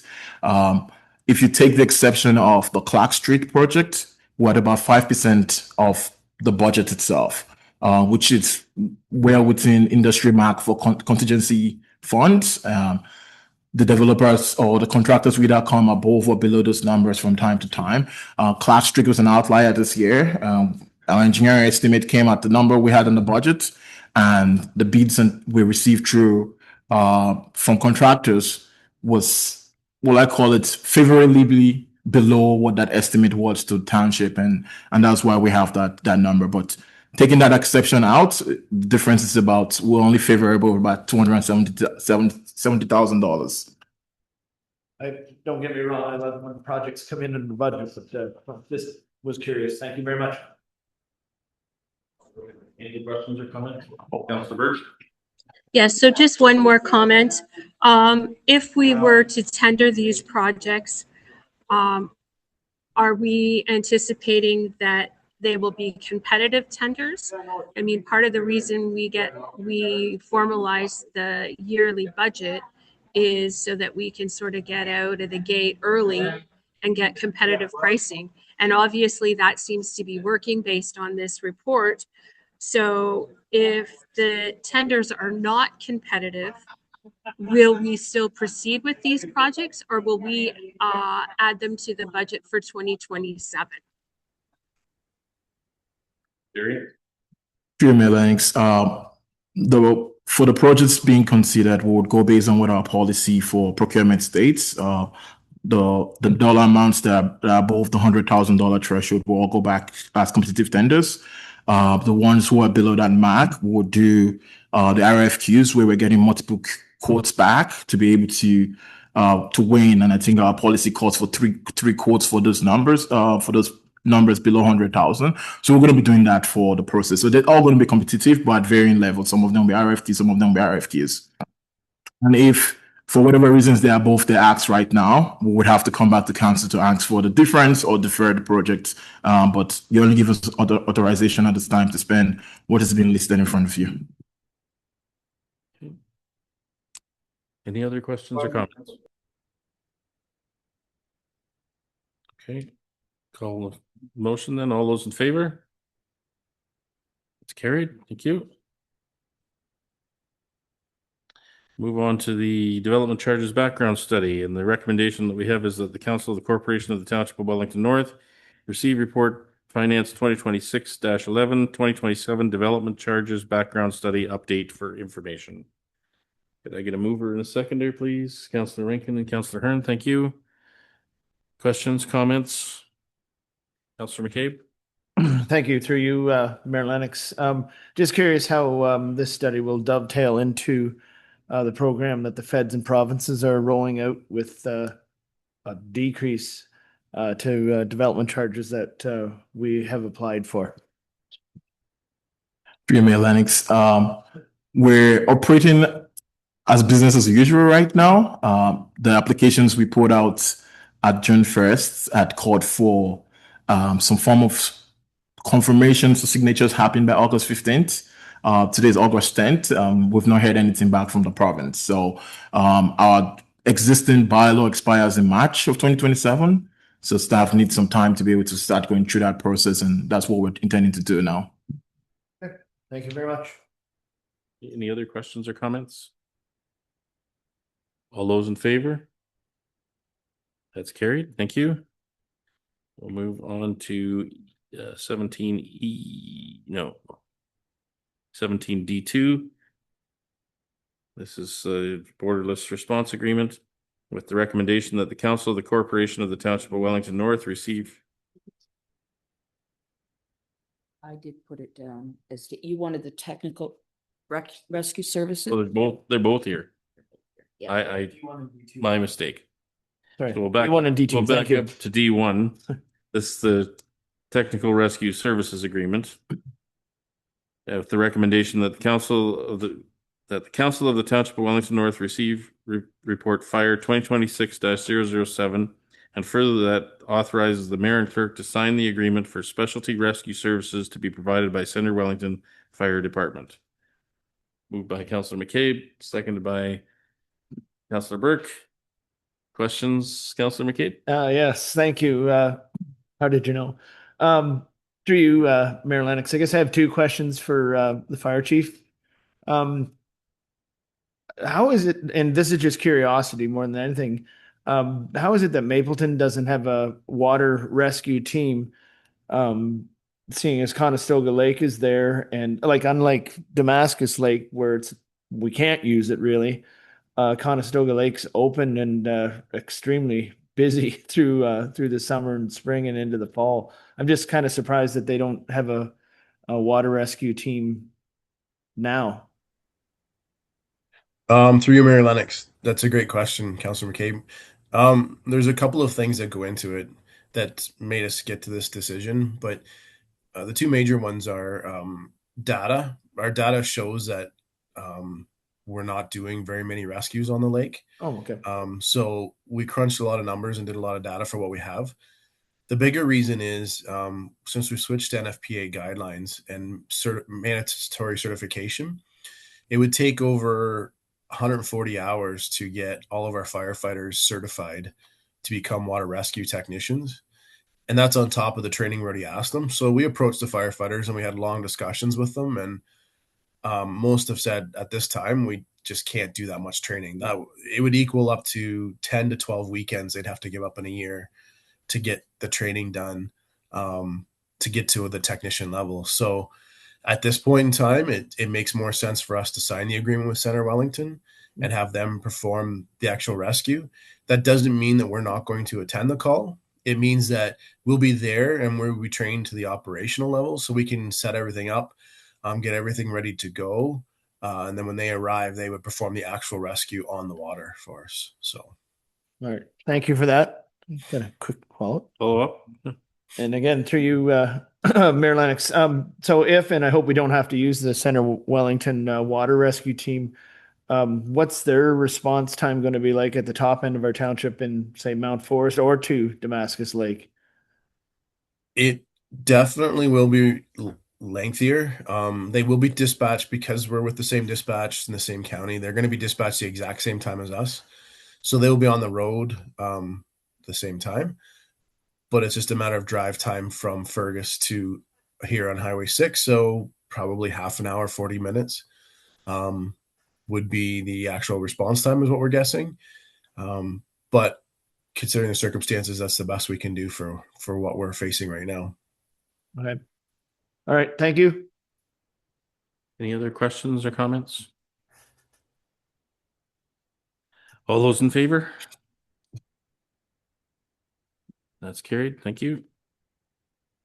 We'll move on to the borderless response agreement and the recommendation that the Council of the Corporation of the Township of Wellington North receive report fire 2026-003 borderless response agreement, and that the mayor and clerk be authorized to sign the borderless response agreement between the Corporation of the Township of Mapleton and the Corporation of the Town of Minto. Can I get a mover and a seconder, please? Councillor McCabe and Councillor Burke, thank you. Questions, comments? Councillor McCabe? Thank you. Through you, Mayor Lennox. I just have one quick comment. I like I like this borderless agreement. And I like the fact that as the Township Fire Services evolve, we're finding ways to streamline the whole team, including this agreement, where the closest firehouse responds, cutting down your response time and hopefully getting to the accidents, obviously, and saving people's lives. So really appreciate this. So thank you. Any other questions or comments? Councillor Burke? Yes, so I too echo Councillor McCabe's comments. I do have a couple of questions though through you. It says that the report that it will be reviewed every year to council, but it suggests that we need to have a 3-year agreement. So I'm just looking for some clarification on that. And I'm also wondering about any staffing concerns that we might have, just based on compensation to the volunteers, and whether any volunteer burnout has been considered due to potentially a high volume of calls for any particular department. Through you, Mayor Lennox. The second one I'll answer first is we definitely consider that all the time, firefighter burnout and we want to make sure that that's not going to be the case. And we're hoping that this will actually help with that we're not sending firefighters to long distances to calls where they're not supposed to be or they don't need to go. So it should hopefully work out that way. For example, it won't cause Arthur to come all the way down to Mount Forest all the time because we have Hairston closer to certain areas. So that will help that aspect of it, that we're not burning out certain stations and you're only traveling shorter distances to go to calls. So hopefully that's what it is. But that leads into the answer to your first question, Councillor Burke. We're going to bring back reports every year. We'd like to get 3 years worth of data, but there is an out clause in there that any municipality can serve notice that we can get out of it. So if after 1 year, the reports are very, not favorable for a certain municipality, then we can exercise the out clause. It would just take us a bit to get dispatched to go back to the old zones and the old way of doing it. So we made sure that's incorporated, but we would like to get 3 years worth of data. That's why we put it as a 3-year agreement to keep going as long as councils are satisfied. But we want to make sure that councils were getting enough information back to them on a yearly basis so that they're apprised of what's going on and that they're still happy with the way that it's working out. Go ahead, Councillor Burke. Yeah, if I may, just to Chief Harrell. So I'm also wondering about, this seems in essence to potentially be a service level change. So I'm just wondering about compensation and whether the other two municipalities have signed on. Through you, Mayor Burke, through you, Mayor Lennox. No, there is, the goal of this is not to have any compensation change hands. That's why we'll bring the report. If it's very one-sided, then we would adjust it or discuss compensation at that point in time. But the goal is just for the three to work together and not have to worry about compensation. Just the 2 closest or 3 closest fire stations go. And then we look at the data at the end of the year to make sure it's not unfavorable for that.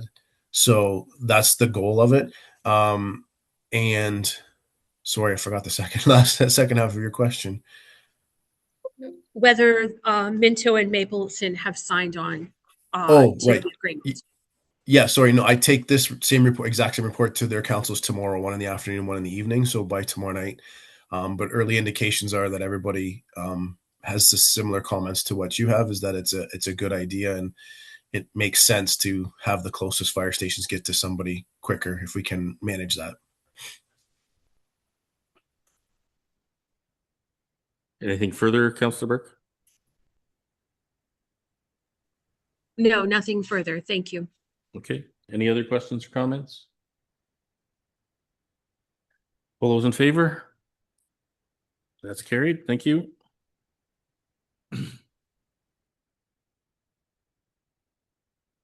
Okay, we're on to the traffic regulation bylaw.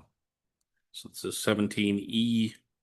So we have a recommendation that the Council of the Corporation of the Township of Wellington North receive report INF 2026-10 being a report on traffic regulation bylaw amendment to bylaw 114-2023, and that Council approve the housekeeping amendments identified within this report as follows. Addition to Schedule A1 stop signs, Eastview Drive, Walsh Street, posted at Walsh Street. Isabella Street East, Eliza Street, posted at Isabella Street. Schmidt Drive, Walsh Street, posted at Walsh Street. Addition to Schedule C, all-way stop signs at Cork Street and Princess Street, Eliza Street, and Eastview Drive. And deletion to Schedule F, restricting the weight of vehicles passing over bridges, Structure 9. Addition to Schedule D, pedestrian crossover location, George Street at the location mid-block between Frederick Street and Charles Street. And further, that council authorize the mayor and clerk to sign the amended bylaw. Moved by Councillor Hearn, seconded by Councillor McCabe. Questions, comments? Councillor McCabe? Through you again, Mayor Lennox, going and talking to everyone in Arthur and Mount Forest for some time, speed's always been an issue, especially on these streets. So it's nice to see that the stop signs and then the all-way stop signs are going up, especially on Cork, Princess, and Eliza and Eastview. I was just wondering when that installation of the stop signs will commence. Tammy, go ahead. Following the authorization of this report, the roads department would install them in the next few weeks. Okay, great. Thank you. Anything further? Yeah, just a quick follow-up as well. I know on Isabella Street in Arthur, it's seemingly becoming an alternate route for transport trucks, like as combination trucks, not straight straight trucks and dump trucks are on it as well, but having tractor trailers rip through residential area. I was wondering if there's any thought to putting up no transport truck signs on both ends of Isabella, because I think they're going through down Frederick onto Isabella to avoid the lights on Smith Street in downtown. Tammy, go ahead. Through you, Mayor Lennox, to Councillor McCabe.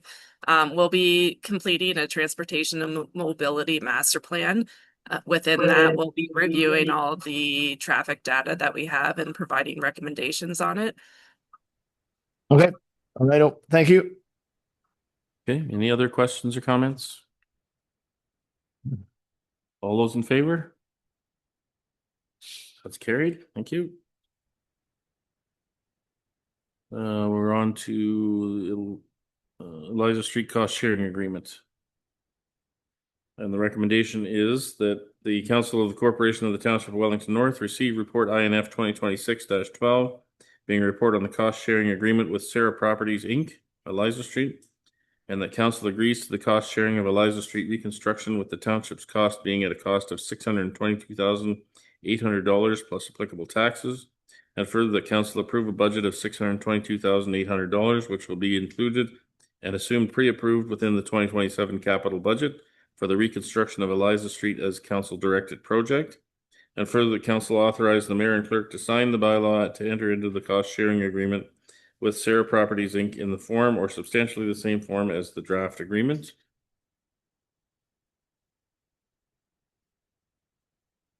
Could I get a mover and a seconder, please? Councillor McCabe and Councillor Hearn, thank you. Questions, comments? Who do we have for that one?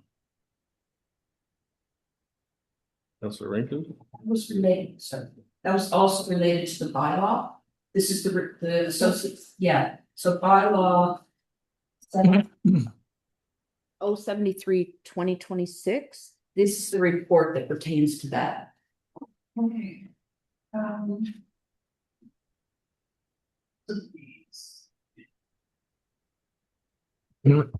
Excuse me.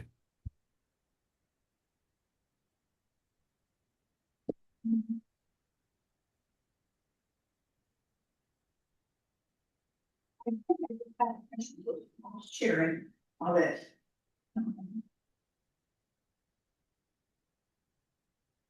And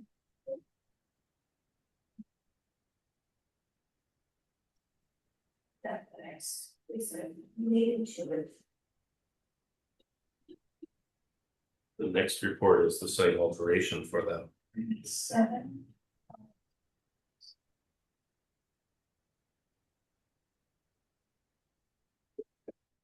I was just wondering on section 1.02.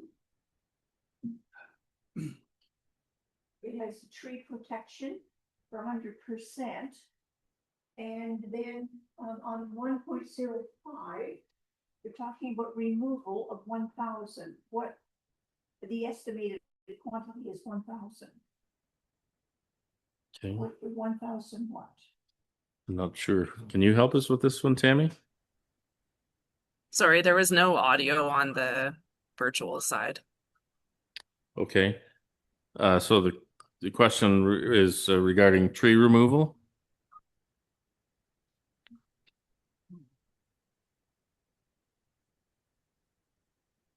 That's what Councilor Rankin emailed today. It was just Councilor Rankin that I couldn't hear. If you can repeat it, Councilor Rankin. Yes, sorry, Tammy. And on section 1.02, it's section 1, pardon me, Eliza Street roads and drainage. And it says 1.02 is tree protection, 100%. And then if you go down to 1.05, it says clearing and grubbing, including tree removal, a unit estimated quantity of 1,000. What does the 1,000 refer to? For you, Mayor Lennox, to Councilor Rankin. So item 1.02, tree protection, that is for during construction, that they protect the roots of the tree and put up any silt fencing if necessary and protect the limbs as well when digging around it. And then section 1.05, clearing and grubbing, including tree removal. So the clearing and grubbing is removal of the grass and topsoil in the boulevard when they're stripping it to be able to put the servicing in the ground. And then it would also include tree removal. This cost estimate was just a high level estimate that was put together. The detailed design hasn't been completed yet. So it was just grouped together as a lump sum item there. Okay, thank you very much.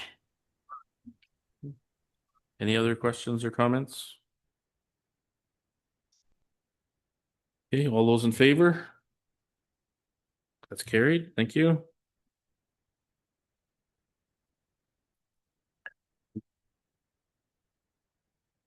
Site alteration. 17F.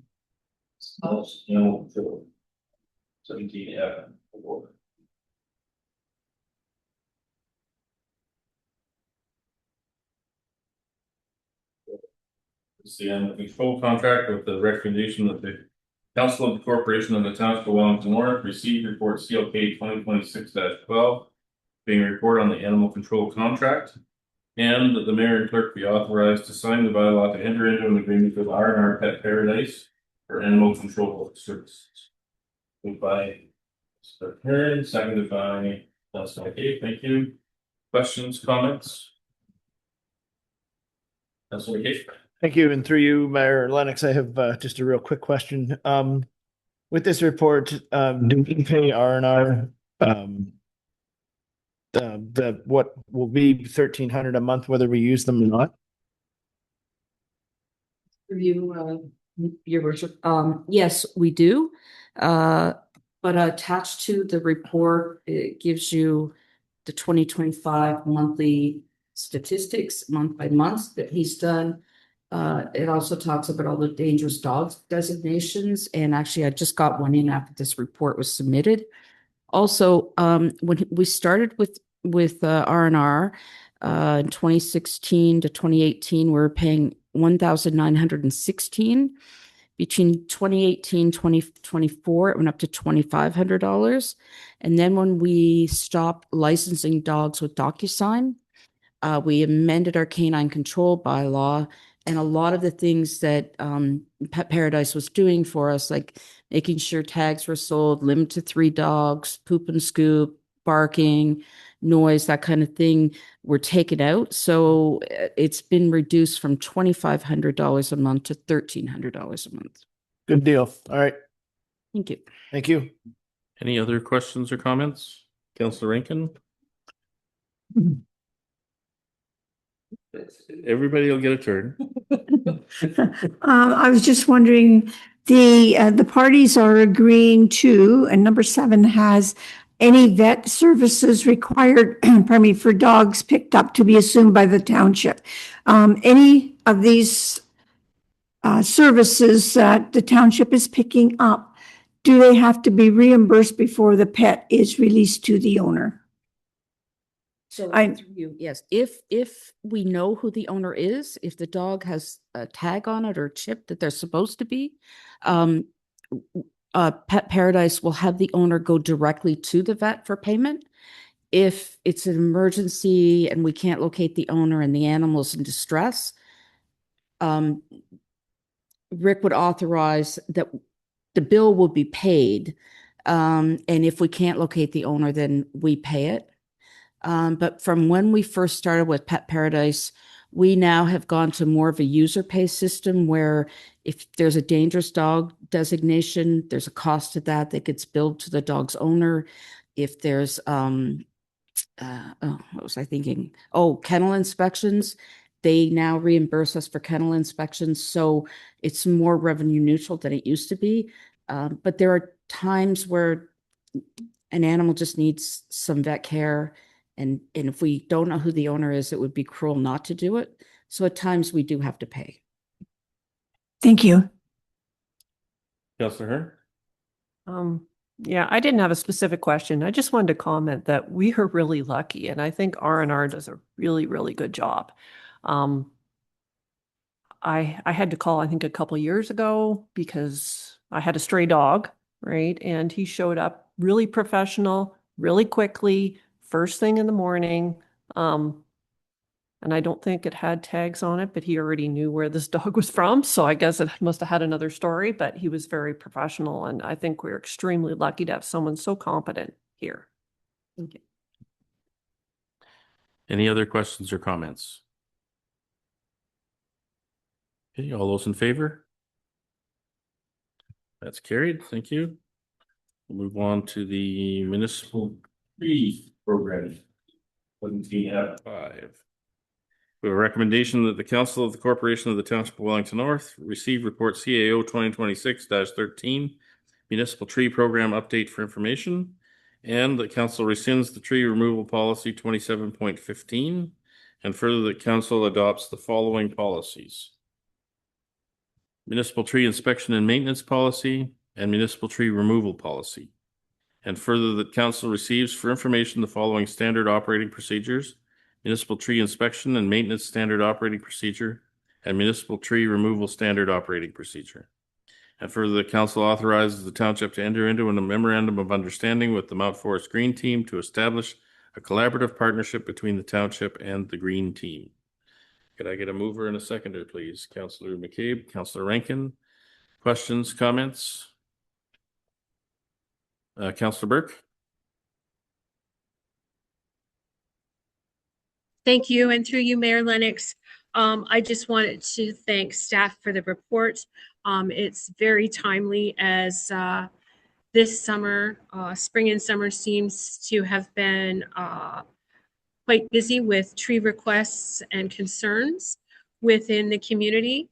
And I just think that the memorandum of understanding will help solidify our partnership with the Mount Forest Green Team, but it will also provide information for residents and direction on removal and maintenance of the municipal trees that they care for. So thank you. Thank you. Other questions or comments? Councillor McCabe? No, thank you. And through you, Mayor Lennox, is this going to be a tree plan for the whole township? And if not, I think it should be, because I know they've done a great job up in Mount Forest, which is fantastic. Daphne's quite a trooper when it comes to this, which is fantastic. But I know just on Clark Street during the reconstruction of all of it, there's been a few instances of tree removal that residents have asked me about, and what's going to happen. Are they going to be replaced, or and I think that kind of surprised some of them. So I'm not sure who to put that to. Brooke's going to try, I think. Thank you. Through you. Excuse me. And my thanks to Tasha for working through this report and developing both the policies and the SOPs. We've had some policy in place before, but we continue to work with our partners to update that, clarify, and make those policies and the SOPs stronger, and really importantly, coordinate throughout the township in terms of involvement of municipal staff, because there's a lot of different people who are involved, a lot of different teams, and questions around how do we deal with these requests consistently. So that's what the intent of this is. The policies and the SOPs that we've developed are township-wide. The memorandum of understanding with the Green Team, certainly they have a Mount Forest focus, but they have been really helpful in determining or in helping us develop resources across the township. So these policies and SOPs reflect that approach. And then I think it's really based on the resources that they have available to them, you know, where those are focused. In terms of all of our projects, we have incorporated the feedback around consulting with the community on these infrastructure projects in any part of the township on municipal rights of way. So the intent is certainly to retain and preserve the tree canopy where we can, and apply, you know, different strategies for protecting those trees through our projects. And then, you know, we can look at certain impacts, and sometimes we can make those changes. If the community is concerned, they're certainly welcome to provide any of that feedback throughout the process. Sometimes we aren't able to accommodate all the requests, but we are definitely making that effort to do so when we can. Okay. All right. Thank you very much. Questions, comments, Councillor Rampton? Thank you. Through you, Mayor Lennox. Yes, I was very pleased to see the report. I think it's a great step forward to preserve our trees, and especially in conjunction with the Green Team. But I did have one question. It says removal criteria. A township-owned tree may be removed when one or more of the following conditions exist. And that is, one of them is with approved construction where no reasonable alternative exists. So I'm just wondering if there's going to be building or construction on a property and you have trees that are on the municipal portion of the land near the road, is there any way that the contractors need to be aware of trees on the municipal property and try and preserve them? I know they say they have to come down because it's easier to build. But if the tree is on municipal property, is there any way that it can really be looked at to see if it can possibly be saved? Go ahead. Well, any tree that's on municipal property or in our right of way. And I think that particular policy was related more to construction of infrastructure versus construction of a building. But we would be looking at all of the plans related to that entire site. And so I think that's what we're trying to indicate through these policies and SOPs, is that we are going to try and preserve those trees wherever possible. Thank you. Any other questions or comments? All those in favor? Carried. That brings us to our end of items for consideration. So we'll ask if there's any notice of motion this afternoon. Councilor Burke? So yes, I'm not sure if this can wait, but I'm going to propose it and then maybe staff can give me some direction. So there's been an invasion of blue recycle carts, particularly within the downtown cores. It's taking away from the aesthetics and the good works that the BIAs and chambers do to improve those streets and areas. And I also have concerns about the feasibility and the maintenance of the streets and the sidewalks. As one resident counted the number of carts that have been left since they have been distributed as 75 on Main Street in Mount Forest. So I'm not sure if this is a notice of motion or whether it can be resolved another way. So I'm looking for staff direction. Brooke is volunteering. For you, Mayor Lennox, to Councillor Burke, it is a matter that staff have also raised. And in fact, staff are going to be putting this item on the agenda for the BIA discussions. I think the next meeting is tomorrow, and that's going to be discussed there. I think it was the BIA, the Mount Forest BIA. I may be wrong. Sorry. But yes, absolutely. And so I think we have thank you. So the next Mount Forest BIA meeting is Tuesday, August 11th, as is the Arthur BIA meeting. So yes, they're both tomorrow. And staff have been directed to raise this matter so we can initiate that conversation, because I think there's going to be a lot of different stakeholder feedback that's required to identify some potential solutions for this and kind of come up with a municipal approach. I also expect that other municipalities and core areas in Wellington County are going to be dealing with the very same issues. So we're sort of curious to reach out to those municipalities, find out what their strategies will be. I think it would be entirely appropriate for staff to return with a report that outlines how we can address this issue, because I think it is absolutely going to be of concern to a lot of different people. And there's going to be some growing pains in terms of how we work through this. Staff also have concerns in terms of just winter maintenance, things like that, from a practical standpoint, in terms of how we're going to be delivering services. So we want to make sure everyone's had a chance to look at the matter from different perspectives and come back with some recommendations for council to consider. Okay, thank you for that. My schedule does not allow me to attend the BIA meeting tomorrow. The directors know that, so I would really just appreciate, I didn't see it as part of the agenda for tomorrow, but maybe they'll discuss it under new business, if I could just be kept in the loop with regards to those conversations. So I guess based on that feedback, Councillor Burke, you're not wishing to bring forward a formal notice of motion at this point?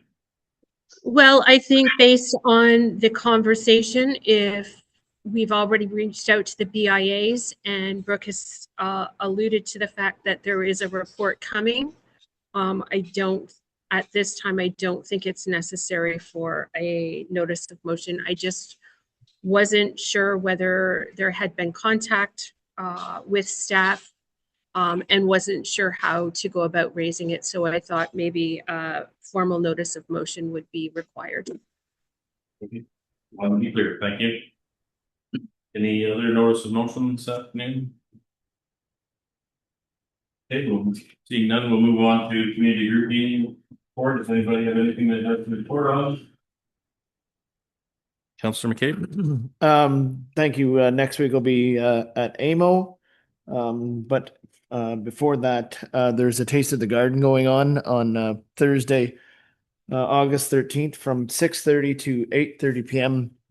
At the community garden at the Mount Forest Memorial Community Arena. So all are welcome, but you need to RSVP with Elsa or someone from the health team in Mount Forest to make sure there's enough to go around. So looking forward to a good evening.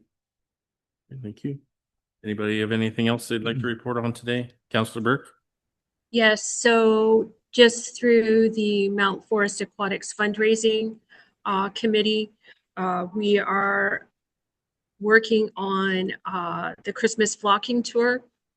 And we have partnered at this point with Quality Homes to bring this tour to fruition.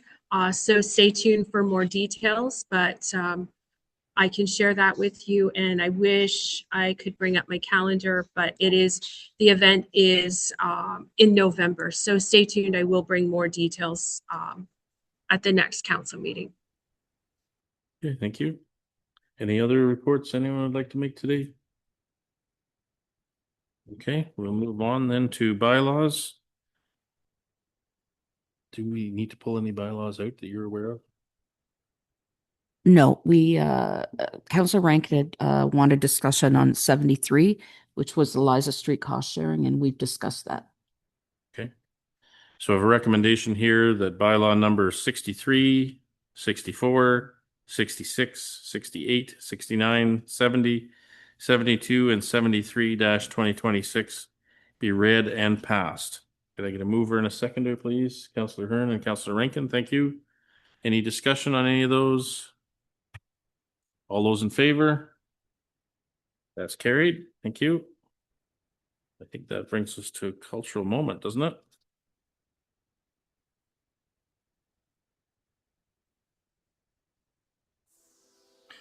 The Wellington North Cultural Roundtable presents A Cultural Moment, the Great Kenilworth Gator Escape.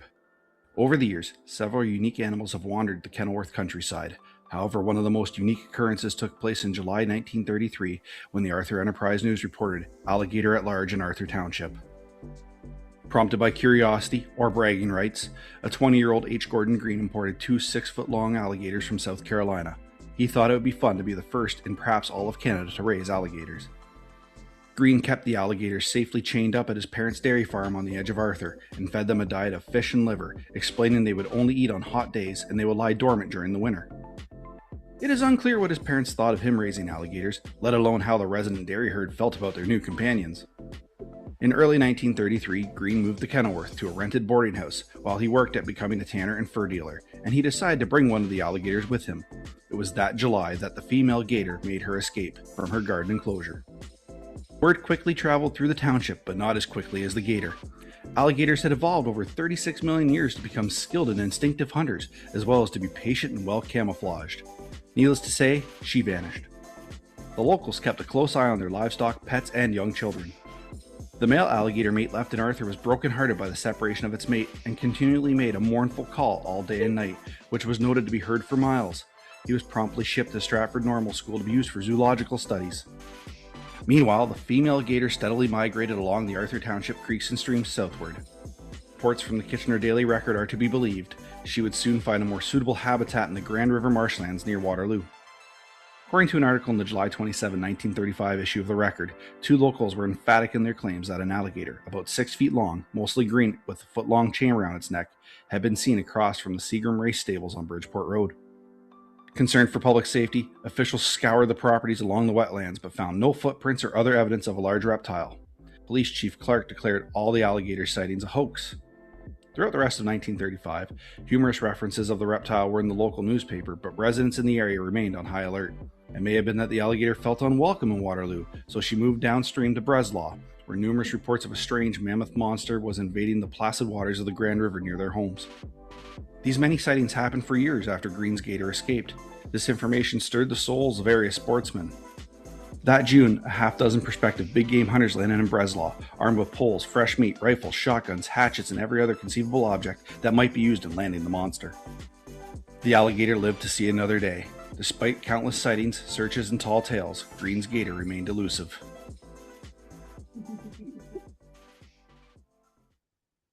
as good as Piggy Island. This one's open ended. Yeah. Gators live a long time. Okay, I think we're on to notices. Oh, I'm sorry. So just of course, the Wellington North Farmers Market continues until September 26th on Saturday morning from 8:30 to noon. As we discussed earlier, the Mount Forest and Arthur BIA are both meeting tomorrow at 8 a.m. and 7:30 p.m. respectively. Arthur Chamber of Commerce meets next Wednesday, the 19th at 8:30 p.m. And then, of course, the office will be closed for Labor Day, and our next regular council meeting is September the 8th at 2 p.m. So with that, we'll move to. I just wanted to say, I think the Arthur Chamber is a mistake because we meet at 8:30 in the morning. Oh, okay. 12 hours off. We'll say put that AM then. Thanks for that correction.